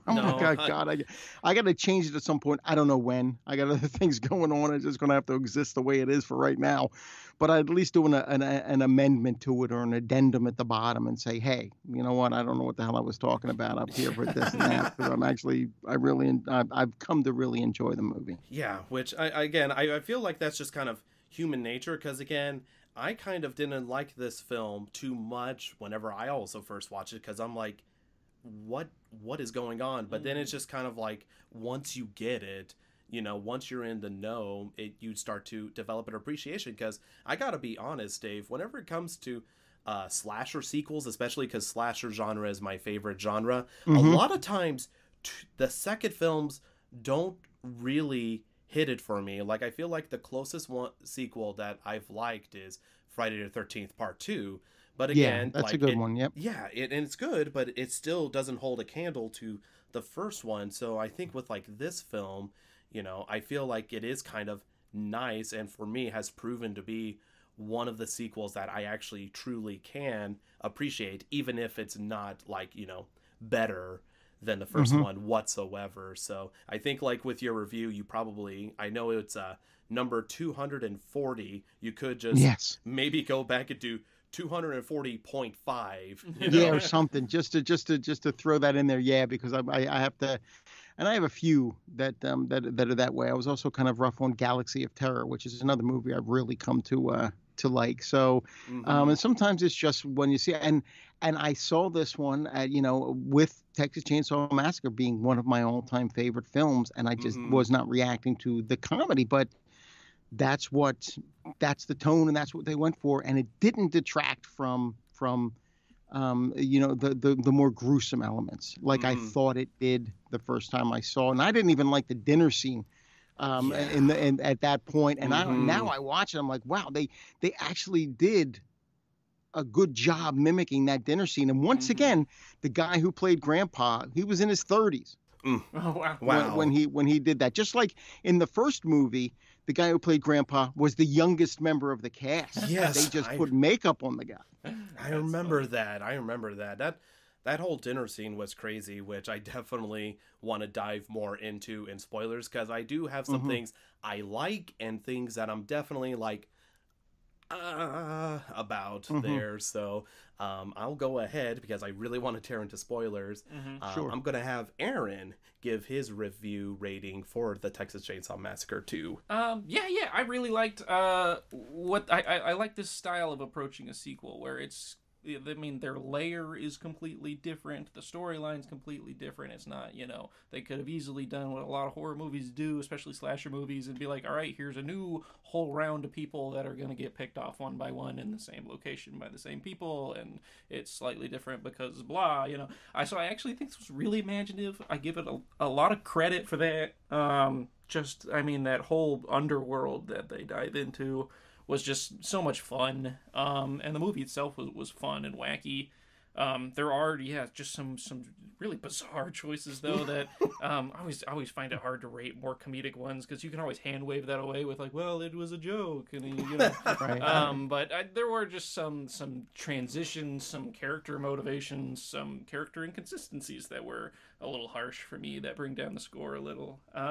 But it was such an experience that I was actually really glad to hear Dave give it a score of a 7 because I had the same score in mind. This is the definition of a 7 for me. So a lot of things that it did exceptionally well, but just some little aspects that it was like, okay, I wouldn't feel comfortable giving it more than a 7, but it's a great time. I mean, honestly, if you're into that macabre sort of sense and you're watching at home and you're interested in you've seen the first Texas Chainsaw Massacre and you're like, oh well, maybe something like that or something completely different because it's kind of completely different.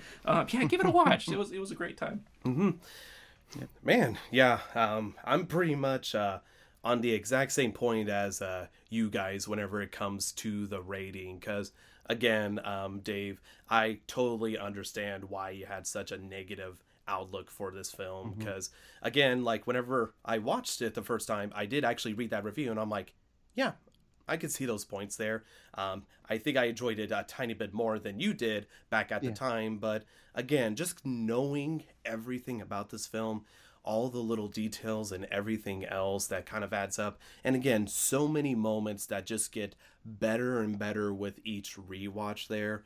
I'm pretty much on the same level as you guys. Again, there's definitely a few things that not as big of a fan of, that if I was to focus on those aspects, again, probably would sink the score a little bit.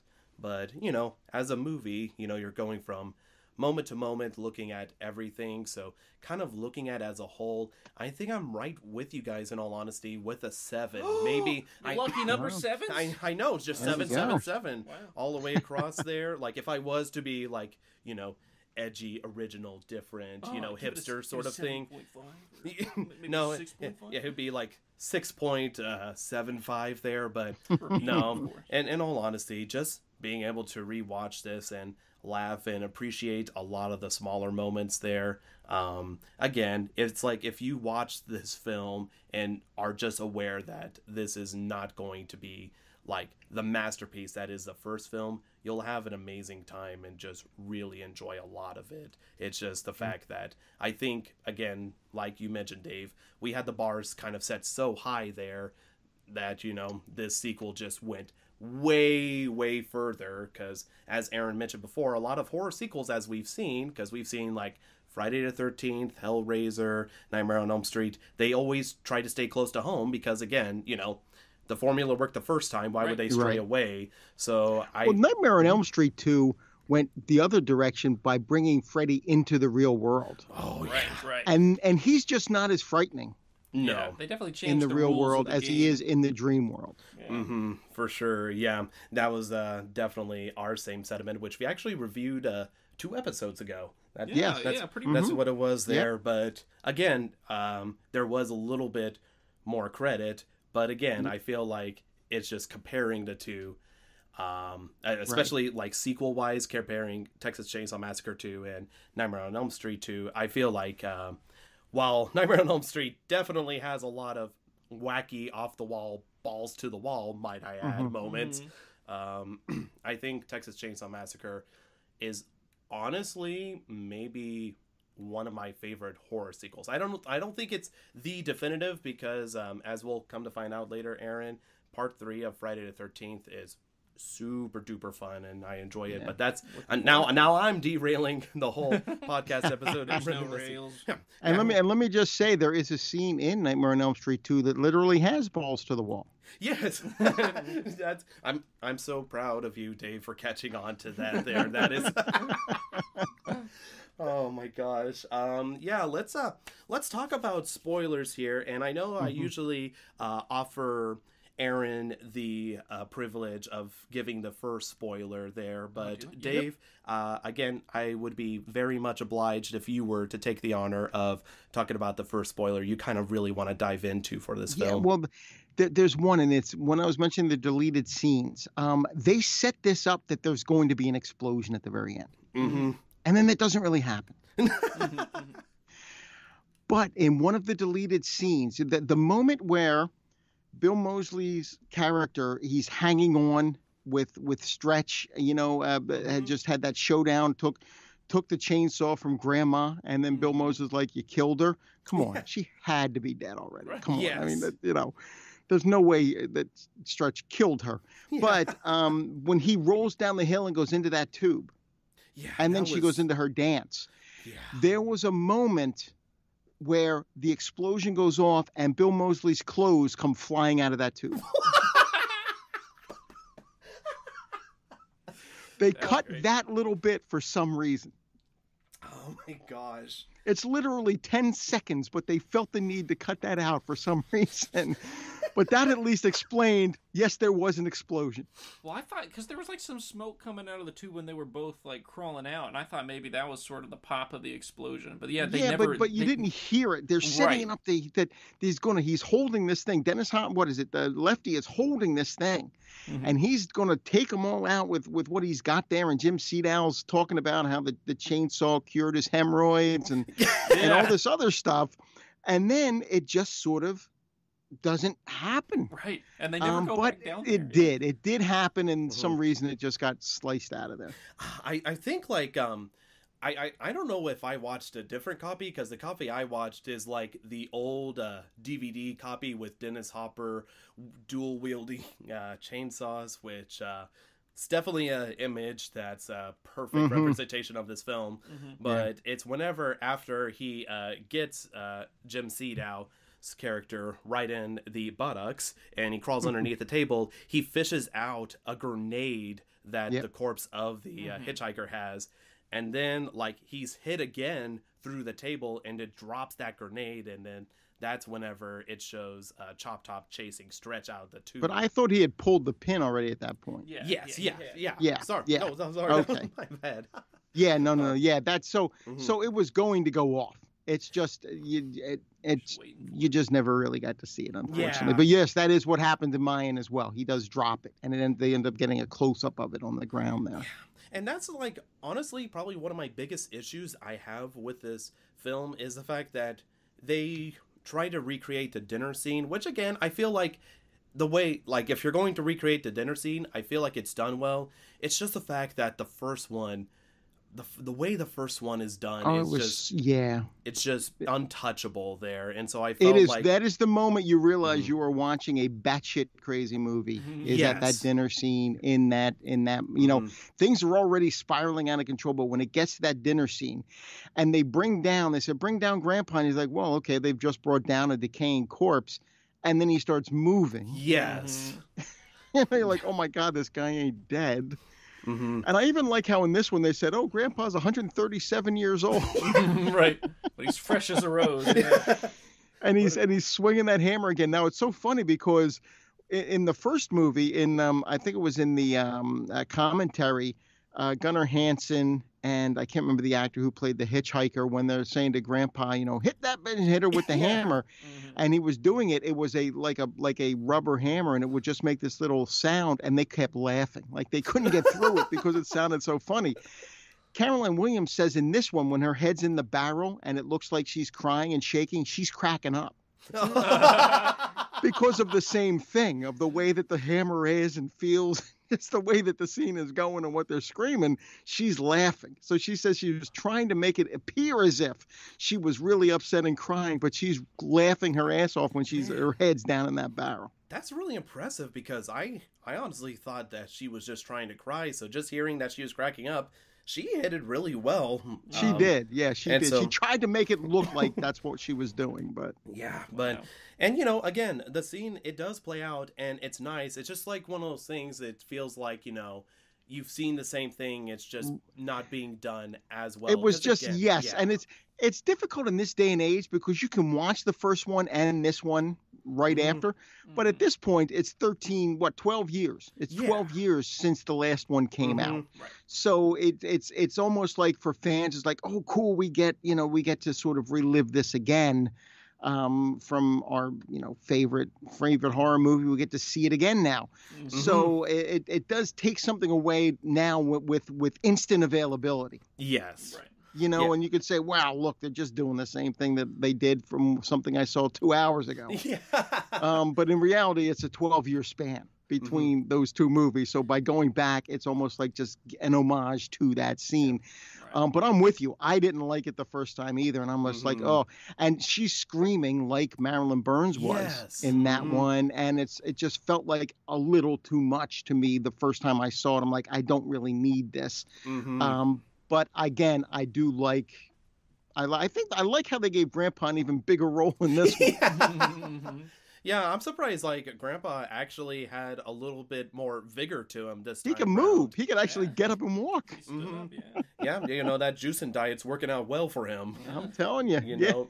But I think that was just always my thing. But I think understanding that aspect, Dave, about the fact that it had been over a decade since the last. Since the first one came out, that doing a little homage there, because I think they definitely could have just done this film shot for shot the same thing just to play it safe there. But I do think just taking it into the aspect of doing it for the fans, it actually helps enlighten me to look at it in a different way. So I definitely appreciate you pointing that out to me there. No problem. But then this leads to another thing that's also again, this whole film is what the hell's going on? But whenever Lefty starts singing that song up from the rafters of the dining hall there, and again, he's, as you mentioned, Dave, he's just been unhinged, and he's like, I'm going to destroy the devil's playground, right. Going through again, you would think he would have more consideration of I know Stretch is in here somewhere. Right. Perhaps I shouldn't start tearing it down immediately. But he's long gone. He is off his rocker there, and he's just going at it. On all of the support beams. And the thing I liked about it is the way he reacted when he saw Franklin. He saw the Franklin sitting there going, "Oh, Franklin," and you think, "Wow, here's somebody who liked Franklin." Yeah, I love that. It's kind of nice to see Franklin had people who actually liked it. Yeah. But that also gives you insight into the backstory of why he's insane, because if he had to live with Franklin. Right. Who knows? Franklin could have taken after him. Yeah. Thank God he was just the uncle, right? Had to visit him at short visits there. Right. Nothing crazy. Right. Well, I love that, he's his uncle canonically, but whenever he, approaches the corpse of Franklin, he's like, brother or whatever. He says brother, which was very strange. Yeah, I thought the same thing. I was like, someone should have told the actor how they were related. But then whenever he sees Stretch, he's like, sister. He's like, get out of here, sister, or something. I was like, so yes, they're really just hammering home the family dynamics, I guess. But right, yeah, that they really are just from Texas. Yeah, it's just how you talk. Oh my gosh. But yeah, leading after he serenades the Sawyer family, he jumps down, he's loaded up with his chainsaws, and the thing that I find crazy, I don't know if you got this, Dave, but whenever Jim Sedow is trying to pay him off because he doesn't understand why he's tearing up the place and everything, starts bribing him, did it almost seem like Dennis Hopper was about to take it until he saw Stretch bound and gag over the bucket, because he like was pondering stuff real quick whenever Jim Seadow's like flipping through that big wad of cash he happens to have on him. Right. Which was very unusual. Yes, you're kind of thinking like it. He did pause a little bit until he saw Stretch out. And I gotta say, I loved it when he jumped in and he just went, boys, boys, boys. I love that. I thought that was really cool. I thought, you know what, it's almost like you couldn't ask for a better inch. And then Jim Seadow, what the hell is this? Is this any way to enter a man's home? Right. Oh yeah, it's too crazy. It's like the Spider-Mans pointing at each other. They're both just nuts. Chainsaw wielding. Exactly, but I think you're right. He definitely he didn't really do anything until he saw Stretch there, and she was more beaten up, I think, from that hammer than even Marilyn Burns was in the first movie. I mean, she had blood coming down. I think Grandpa did get a few good whacks in on her there. You know, I mean, you saw him. He definitely has a lot more strength to him. I'm sure he was probably embarrassed the first time he tried to do it, and he's like, I think the climate of North Texas agrees with him more than the climate of South Texas. Is what it is. A lot easier on the skin. He did look a lot more fresh in this film, surprisingly, than in the first one. Yeah. Oh my gosh, but that's another thing I thought. Yeah, Grandpa looks a lot better this time. For a guy who's 100, so if he's 137, he was 125 in the first movie, and he looked every day of that. It's like, yeah, Grandpa's sort of like he's almost hitting that Benjamin Button, where he's starting to look younger now than he did even in the 12 years earlier. Oh my gosh. Yeah. But what I love about Lefty, first off, his motivation swings as wildly as his chainsaws, really. Right. Because he contemplates that money, but like the first thing I saw when he was doing that, like the first thing I thought of was like, didn't he just drop $1,000 on 3 chainsaws? Like to buy these chainsaws? Yeah, maybe he's realizing, I didn't really have that to give away. I just checked my account this morning, and I've been a retired lieutenant for 13 years. Maybe I should have just bought 2 instead of 3 chainsaws. But then he couldn't dual wield the last 2 in the end.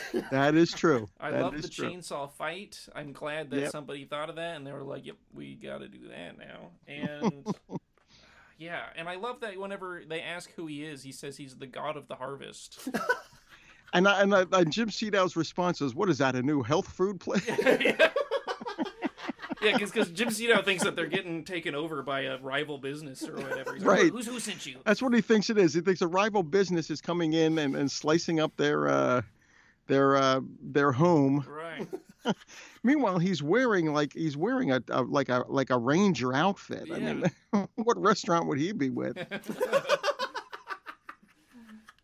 Oh man, but writing off of Aaron's response for the chainsaw fight, I definitely love the idea of a chainsaw fight. I feel like it could have been choreographed a little bit better there, yeah. But I mean, it's like one of those things that it's like, well, it's a really cool idea, and I'm glad they went for it. Like, I'm glad Toby's like, you know what would be cool? Not a lightsaber battle, definitely not lightsaber. I was thinking, I was like, all right, cool fight choreography hadn't really been a thing yet because I remember the first Star Wars movies. You remember Obi-Wan versus Darth Vader? Right, yes. And so I was like, okay, it's in line with that level of sword fighting with the chainsaws. We hadn't quite gotten to, Revenge of the Sith level of chainsaws spinning around. No, and I will tell you, those chainsaws that they were wielding, especially with Leatherface, that was one of the ones that my boss had, and that was his big one, cutting down like stumps at the end. Those things are damn heavy. Oh man, to be swinging those things around like that, and those are the actual chainsaws. I mean, these are not like just shells or whatever. These are the working chainsaw, so those are not easy to be swinging around. So I'm guessing like maybe like on set they just had the worst time trying to swing it around and still have control of it and just not completely lose it, because especially whenever they start getting up on the table there, that's whenever it really starts getting crazy. But yeah, and I was genuinely kind of surprised to see Leatherface actually get a chainsaw through his stomach. Yes, he did. Yeah, I was very surprised to see that happen, and you would think that's it. Like, the big giant chainsaw is right going through Leatherface. No. Lefty just pulls out his trusty dual-wielding chainsaws and still continues to go at it, again, while Jim Seedow is hiding underneath the table. With a grenade. Yeah, with the grenade there. Right. And it proves to be such a chaotic thing, but somehow I even find it more chaotic, the chase scene between Chop Top and Stretch. Oh, yeah. Like, Yes. just it's very reminiscent of whenever Marilyn Burns in the first one jumps out the window, starts running, And the hitchhiker was slashing at him. yes, You know, and yeah, that's what they were going for with this one as well. They just threw in Grandma holding a chainsaw. yeah, and it was just a crazy scene as well. And obviously, one thing you'll find out in spoilers, we tend to jump back and forth, you know, just covering all the spots there. But going towards the end, whenever they're running up that mountain, where Grandma just happens to be resting up there, holding what looks to be Leatherface's original chainsaw, looks like anyways, because I know it's like that hueish yellow there, which makes me beg the question, why Grandma has the chainsaw up there? Unless it was like, you know, again, a shrine dedicated to her. It almost seemed like a shrine is what it was. Yeah, it looked like it's like a ziggurat. Really. This tall pyramid that they climb up these steep stairs towards, and yeah, it's just her at an altar. It's crazy. Right. And it just leads to that crazy battle where, again, you know, Stretch is like trying to get the chainsaw started, and you figure Chop Top having the ample time to harm Stretch in any way possible is instead just kind of crazily slashing her back and While forth. she's trying to get the chainsaw going, there's like a solid 10 seconds of him just like slice on her back, and she's like, well, this is going to start eventually. Yeah. Right. And it, again, leads to, like, again, because at that point, the film is, like, at, you know, 20 out of 10 craziness there, because you know, she starts it up, you know, Chop Top's like, whoa, no, she got it started there, and then he gets cut up, falls through that wall that crumbles. And again, mind you, this is like one of the most perfectly shot scenes there, where he's rolling down the hill and perfectly rolls right into the tube. Yes, that was cool. I thought that was really cool. I thought that was so well done. But now, Dave, after you telling me that they wanted an explosion to pop out with his clothes, And just his clothes come flying out of that tube. it makes me so badly wish it would happen. And it just pans out to show Stretch doing the Leatherface dance from the first one, screaming and just going crazy. And now, this is like, out of all the questions I've been curious to ask you about, and you might have already kind of answered this for me. The first time I watched this, I was like, what is the significance of her just kind of losing her mind, you know, shaking her chainsaw crazy again? She was poisoned by Leatherface's kiss. Yeah, I know, right? I'm like, is it trying to be foretelling of something? Because I know, like, at the end of the first one, it just ends with Marilyn Burns, you know, laughing hysterically as she's in the back of the pickup truck. As Leatherface is doing the dance with that. I think it was just Tobe Hooper saying, hey, let's give another nod to the original, and now this is our character, this is the one left, let's have her do the dance.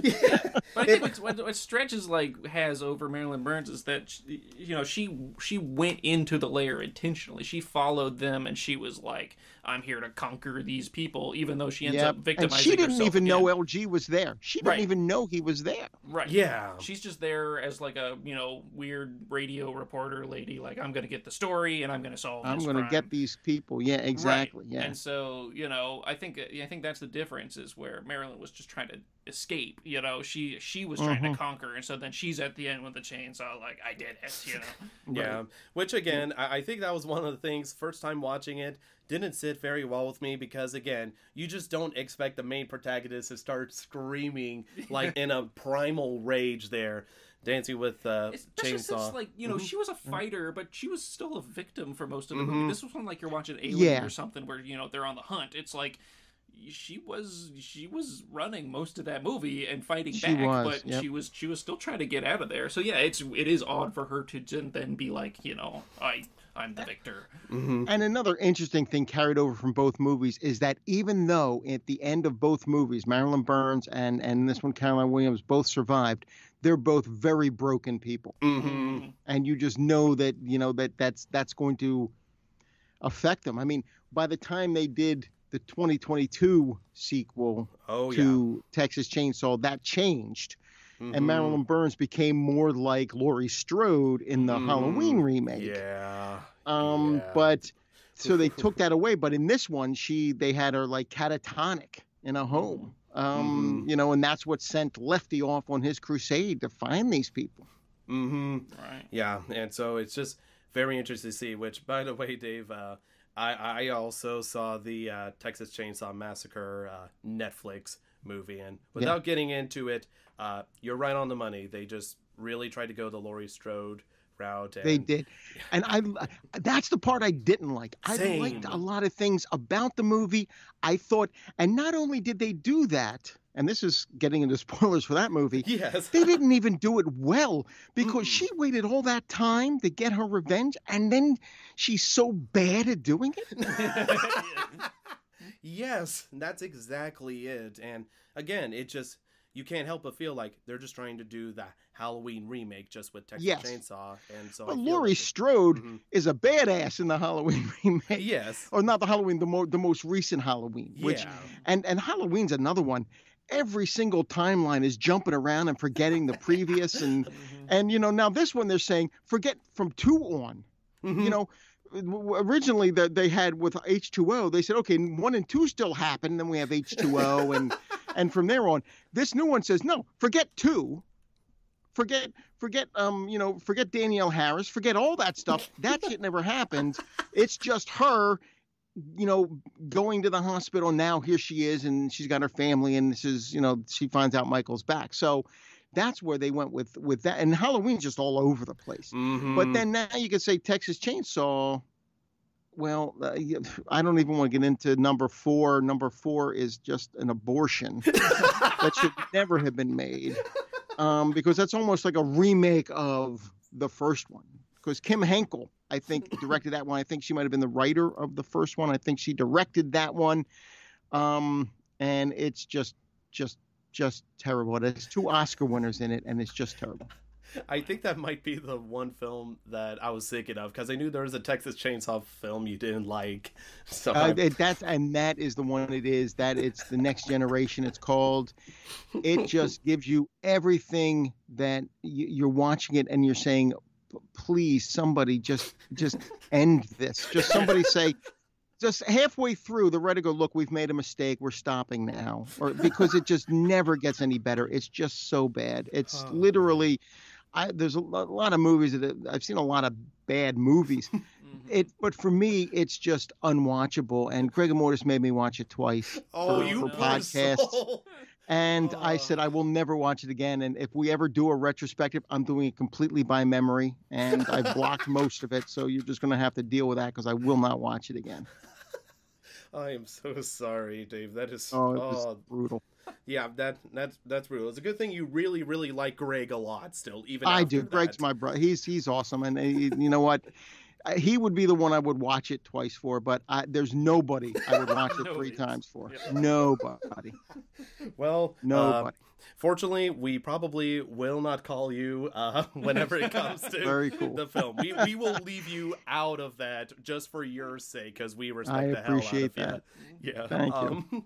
And I was actually going to write off a comment you made, Dave, about something that happens early on. Whenever Stretch is in the lair, it ends up finding LG in the butcher room. That was like, that was an interesting scene as well, because, you know, she finds herself, you know, in this like little butcher room that is tucked away in a corner, lots of body bags and everything.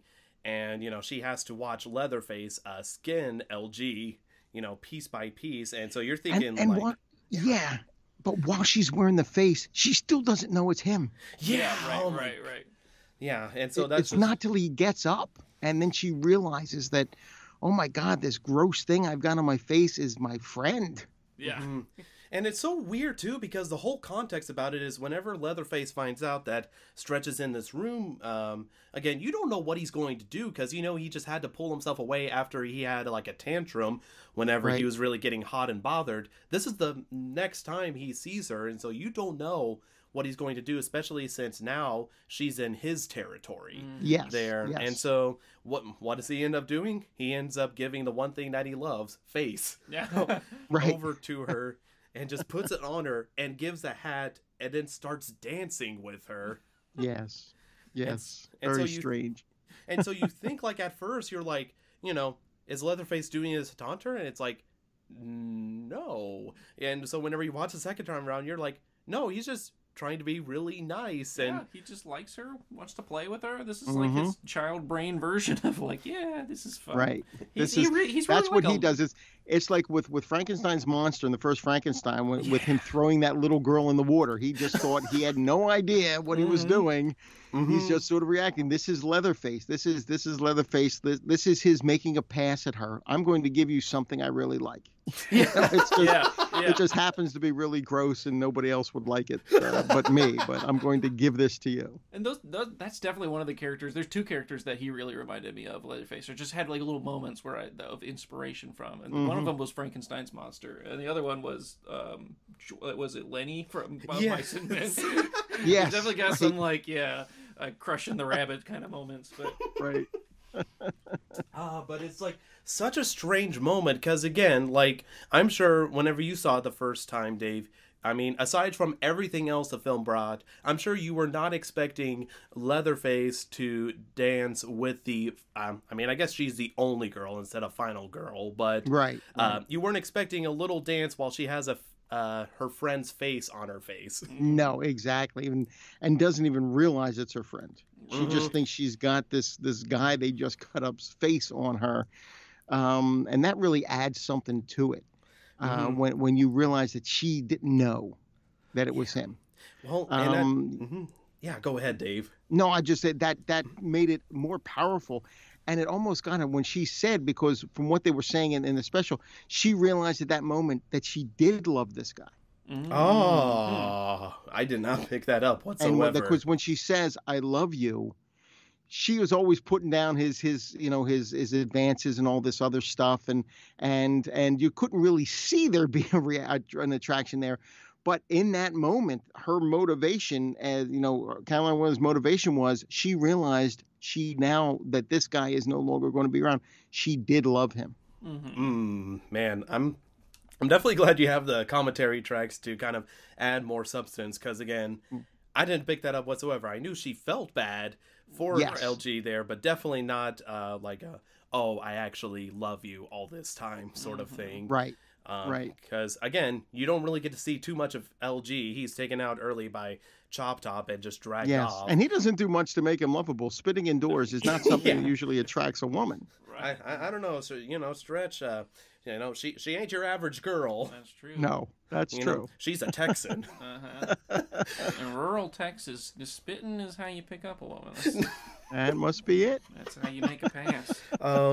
But yeah, and so with LG, we are able to actually see that he's alive, and also the fact that he's missing quite a few skin pieces, including a majority of his face, which, again, thinking about it, it's kind of awful because you just can't imagine like how sore it is just to have that exposed. Have the pain of that. Yeah, my goodness. I have to say, I love that Leatherface used like a little turkey carver that was like a chainsaw, though. That was such a good detail. One of those things that don't do anything but just pulverize the turkey when you're using them. Those electric knives are supposed to make it easier, and it just screws the shit up out of the turkey when you're slicing with those things, to the point that now everyone's just going back to a regular knife. Right. Well, I wouldn't know what Thanksgiving turkey even tasted like if the edges weren't like sandpaper texture from getting vibrated. But oh my gosh. But yeah, you have to appreciate Leatherface and his commitment to the craft of skinning people, because, again, you just see him go piece by piece, looking at the bits of flesh there, hanging some up on the hook to dry. And then, again, just getting like that perfectly cut out face, because, again, this ain't his first rodeo cutting faces off of bodies there, but it does lead to that kind of really kind of sad moment a bit of LG, again, whenever he's still cognitive. And I love the fact that even in the most immense amount of pain, he still needs to spit. He still has that loogie that needs to still exit. can do it, right? Has to do it. He needs to see a doctor about Yes. that. There's a couple other things he needs to see a doctor about first, but Right. after they fix his face, probably the spitting problem. Oh my gosh. And so but one of the stressful scenes was the fact that, whenever he wants to help cut Stretch free from like the being tied up, like Leatherface tied her up, he has the knife, but he's not even able to hold still. It seems like he's about to murder her, like he's been infected by the Sawyer virus or whatever. Yes, like he was, like something was happening to him where you're thinking, oh my God, is he going to be able to do this? Is he going to stick it in her back? What's going on here? Yeah, because like it was definitely Norman Bates sort of style of cutting there on his end, trying to do it, but it does lead to his final moments, whenever he falls over on the bag of bodies, and his very last words right before he kicks the bucket is, "Ah, shit." Yeah. that's the way LG's going out there. That's right. But it is kind of like, again, I do like the moment that they intentionally had where Stretch goes to like put the face back on him, just trying to put him back together and put his hat back on. So I feel like, even though it was definitely jarring the first time I saw the scene, because again, this whole ride has a whole bunch of whiplash if you're not prepared for the curves it takes. It definitely, again, adds a more somber level to this film that was definitely appreciated with its crazy chaoticness there. Agree. Man, yeah, it is one heck of a film there. Dave, is there any other points that you really want to dive in and discuss about this film here, now that we have free reign to go wherever? I don't think so. I think that's pretty much it. I think I've covered it all. All right. Or everything I wanted to. Like I said, those documentaries were very informative, and I'm glad I have them, because I was looking up the cast, and the actor who played LQ passed away like 3 years after he did that interview. Kit Carson, the screenwriter, passed away maybe 7-8 years ago. So it's great to have those insights, and that and even with, obviously, Tobe Hooper's no longer with us, and to have his commentary for it is something pretty special also. I definitely need to rewatch it and see a lot of the deleted scenes. I know that Vinegar Syndrome is supposed to come out with a 4K transfer of this film. See, and that will probably be the definitive one, because they'll pick up all of the special features that were on the DVD and then throw in some of their own. That's usually how they do it. They take all of those original ones, put them in there, including commentary tracks, and then they'll have some of their own also. Yeah, because it made it difficult, because Scream Factory released this on Blu-ray, but then it went out of print, and of course, whenever things go out of print, people scalp them for higher prices, and so it was like one of those things that, like, I like the film, but I'm not going to like pay like almost $100 for it. But and especially me, that like if I have it on DVD and I'm looking and saying, you know what, to upgrade, there are some movies I'd like to upgrade. This one I would think about, especially if Vinegar Syndrome puts out that 4K, and I can verify that it has all of those original features from the DVD. I would very much like to maybe pick this up on when Vinegar Syndrome finally puts it out.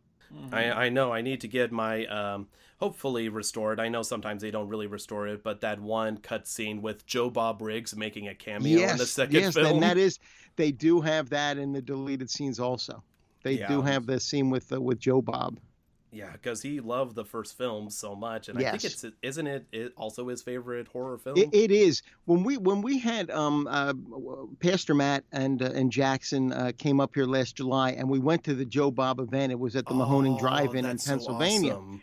And I was not there the first night because they had gotten the VIP. They were there the first night. Joe Bob did, and it was like late at night. He did a 3-hour presentation of rednecks in Hollywood. Oh wow! And how rednecks get the short end of the stick. He goes, because you can always kill a redneck and make them the bad guy. No one's going to care. And he followed up that presentation by showing Smokey and the Bandit. Oh, that's awesome! Which he said was the great redneck film of all time. I believe that, especially with Sheriff Buford T. Justice. Yes, absolutely. Yes. That's my favorite part of the film. Just in general. Well, yeah, with Jackie Gleason, and in the sequel, he gets more screen time, and I did have some issues with the sequel. The sequel was not as good as the first one, but Jackie Gleason gets, not only does he get more screen time, but he plays two of Sheriff Buford T. Justice's brothers, who are also policemen who come in to help him take out the bandit. But no, Jackie Gleason in that one. I mean, the insults to his son are that's like that makes the movie. But put it in the car, Junior. There's no way you come from my loins. Oh man. And while since we're off topic talking about it here, I have to give my favorite line. I'm trying to remember what it goes, but I believe he calls his son a possum pecker. Yes. Yeah, I'm trying to think of a line there. I can't remember if it's in the first one. It might have even been in the third one. I can't remember, but there's one line where Paul Williams, I think it might have been in the third one, because I think Sheriff Buford teams up with Big and Little Enos at one point in that movie. But there's a scene where like Paul Williams says, "I really want to kick your ass," which he says to a lot of people, in all three of those movies. Mm-hmm. And Sheriff Buford goes, "You can't kick that high, cricket crotch." Oh, so good. Oh, yeah, the shut your ass. That's what follows up. Nobody, and I mean nobody, makes Sheriff Buford T. Justice look like a possum's pecker. God, so good. I had to get that line. That was just going to stay in my cranium. Yeah, that's good stuff. The rest of the visit, but yeah, no, I'm with you, Dave, in the fact that hopefully Vinegar Syndrome is able to pick up a lot of extra features plus more. If not, hopefully I'm able to secure a copy on Blu-ray, because I've heard it's a good transfer with all the features, because I'm really interested in hearing the stuff you had to hear. And Aaron, was there anything else you wanted to add to this film? No, I've had a great conversation. I'm so happy you were able to join us, Dave. And yes, thank you for inviting me. This was a lot of fun. No, like I ain't kidding whenever I say like I was losing my mind, because I told Aaron, I'm like, Aaron, I can't believe this, but I talked with the guy who got me into podcasting, like really listening, because again, I needed something to listen to while mowing, and again, HMP was the first thing to pop up, and then I loved your commentary so much, that's how I got over to Land of the Creeps there. So the fact that you actually responded to my message and said, yeah, I'd love to join there, I was flipping out, and Aaron's like, "Oh, okay, cool, bro." No, we're so happy to have you. Honestly, it's been a treat. Yeah, absolutely. This was a lot of fun, and I'm glad you did reach out, and thank you very much for the kind words. And I'm glad. And I don't know if you have you heard Jay of the Dead's new horror podcast? I heard that he was starting it again. Like, yes, it's called Jay of the Dead's New Horror Movies, and I'm on it. Gilman Joel is there. Greg Amortis is there. Oh my god! As regular hosts, and as Mr. Watson and Dr. Kyle Bishop, Dr. Walking Dead, he has his own solo cast that gets released once a week or every other week, and there's a lot going on over there. Jay's doing a great job. There are some episodes initially that were like 9 hours, because we all have our own segments. Oh wow! That we do, and I'm one of mine is macabre history. I kind of look at something that happened in Hollywood, horror macabre history of Hollywood, so definitely check that one out. It's called Jay of the Dead's New Horror Movies, because Jay is back, and he is the host, and it's been a lot of fun. That's awesome. Yeah, I really love Jay of the Dead's commentary. It's just always sad anytime it feels like, whenever he helped start HMP, like that was kind of like a weird transition, because I was listening whenever Gilman Joel, who also, I feel like it was hard to kind of follow up Jay, but Gilman does an excellent job. They're two very different. They're very different personalities, and it's fun. They're very good friends also. Jay and Joel, and Joel had to get Jay's approval before he would agree to come on, because they're very good friends. And Jay said yes, absolutely. And Josh and I are pretty much like, it has to be Joel, because he had just joined us on an episode recently, but he has a very different sort of approach than Jay did. Jay is very sort of he'll ask the questions. Hey, what did you think? Why did you think this happened? And why did you think that happened? And whereas Gilman Joel is just sort of like boom. He's got a ton of energy that he brings to it. So, and he did, I really loved a lot of the shows on HMP that Joel was there for are some of my favorite that I'd ever done. Yeah, it's awesome, and it's kind of bad because I try to keep up with stuff, but I had no idea he started his own podcast there, and especially it's like one hell of a lineup. Like it's just like so many again, a lot of podcasters I like a ton. So I literally just now while recording just subscribed to it, so that way Awesome. I can add more listening stuff to whenever I'm working outside and need somebody to keep company. So I was also cool. going to ask. Yeah, go ahead. Dave. I'm just going to say real quick, there's a few early episodes where I had a little too much rum. I'll just put it like that. So we'll just kind of leave it at that. Well, I would say you're anyway. doing one hell of a job, Dave. You're cognitive, not even sleepy, not inebriated, just 12 out of 10. But I'm gonna have to check out Rummed Out Dave. Yeah, you'll hear quite a bit of it. And Mr. Watson is one of the is a host on there as well, and he gets the same way a couple times, but I think I have him beat. I think that happens a few more times to myself than it does to him. So Rummed Out Dave is anything like Rummed Out Aaron. He probably has a lot to say. Oh my god! I just don't say it well. Oh my gosh. Oh, that's awesome. And Dave, just to let the listeners at home know how to follow you and stuff, is there any other tags you want to throw out there? I know you mentioned Jay of the Dead's new podcast. You had thrown it out, and I do actually have a few other podcasts. You mentioned my blog, which is at dvdinfatuation.com. And I'm on Twitter at dvdinfatuation. I'm on Facebook. Instagram, Letterboxd, have a YouTube channel. I haven't added anything to it for a while, but it's still floating out there.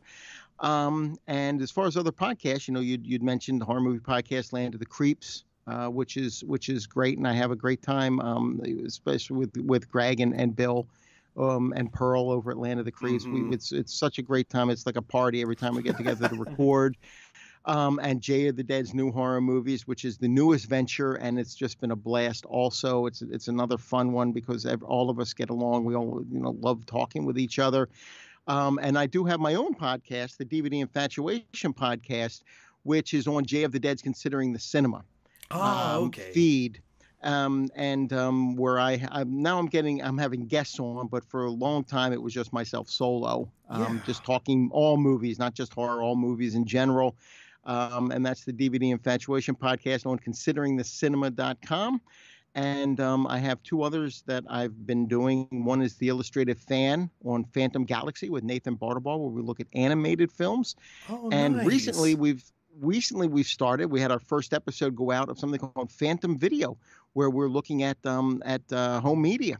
At physical media, and looking at releases that are it's all geared toward physical media. And Nathan was saying that first episode did really well. We do have a second one recorded, which interestingly enough, I talk mostly about a Dennis Hopper movie, a brand new release of a Dennis Hopper movie, in that follow-up episode. So, and that's both of those are through the Phantom Video will get its own feed at some point, but now both of them are over on the Phantom Galaxy podcast.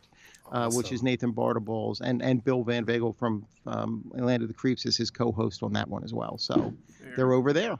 Man, that's awesome. Yeah, I'm going to have to hit the checklist there because, like I said, I truly appreciate your professionalism and your knowledge that you have and your outlook whenever it comes to film. So I know I'm definitely going to make sure that I checkbox all of those podcasts and make sure to stay connected with you. And I don't want to keep you too much longer, but for the audience, I know there's one thing that's still left over to do that we traditionally do every podcast episode. And like I told you ahead of time, Dave, I wanted you to pick out the next film for us to watch. All right. Yeah. Are we both going to get teased? Yes, we're both going to get teased. I just realized I didn't tell Aaron any of this. Oh, Lord. Well, okay. No, this is the theme of the podcast. It's called Poppin the Scary because it's my scary that's getting popped. I'm new to everything. I'm left in the dark. Very cool. All right. Well, and I did check all of your previous episodes. I said, okay, I don't want to pick one they've talked about already, and I did not, which I'm happy about. Yes. And this one is from the early 2000s, and wow. it is a remake. It is the only time on my, I put together a list of my 200 favorite films, and I was posting them one day at a time over on Facebook. And it is the only instance where the original and the remake both made that list. Oh, wow. Okay. Now, the original is in my top 10 Ooh. all-time favorite movies, not just top 10 horror. It's in my top 10 all-time favorite movies, the original. But I'm not doing the original. I'm going to do the remake because I think the remake has a lot going for it. The remake has what I think is one of the great pre-title sequences of any movie I've seen. I love the pre-title sequence in this one. I put it like probably third, just behind Goodfellas and Magnolia from 2000, which I think have two great pre-title sequences. This one would be third behind that. And just to give you an idea, you might get it from this. The tagline for this movie is the same as the first movie. When there's no more room in hell, the dead will walk the earth. Oh, man, I'm like kicking several ideas out because like it's like one of those things. Oh man, this is tough. Like it does have as far as cast, Ving Rhames is in the cast. Man, it's so funny because it's like one of those things like, you know, I feel like I have an advantage over Aaron because it's like one of my favorite films and it's just like, oh, maybe it's My Bloody Valentine remake there, but then keep talking about it and I'm like, and it's like, what other stuff I know? Okay, it was the first movie directed by Zack Snyder. Is it? Man, is it Day of the Dead? Very close. Do you want me to tell you? No. You want to take a guess? No, it's not. It's not. It's not Day of the Dead. Okay, but you're not far off. You're not far off. Let's see. Oh man. Dawn of the Dead. What was it? Dawn of the Dead. You got it. Yeah, holy hell! 2004's Dawn of the Dead.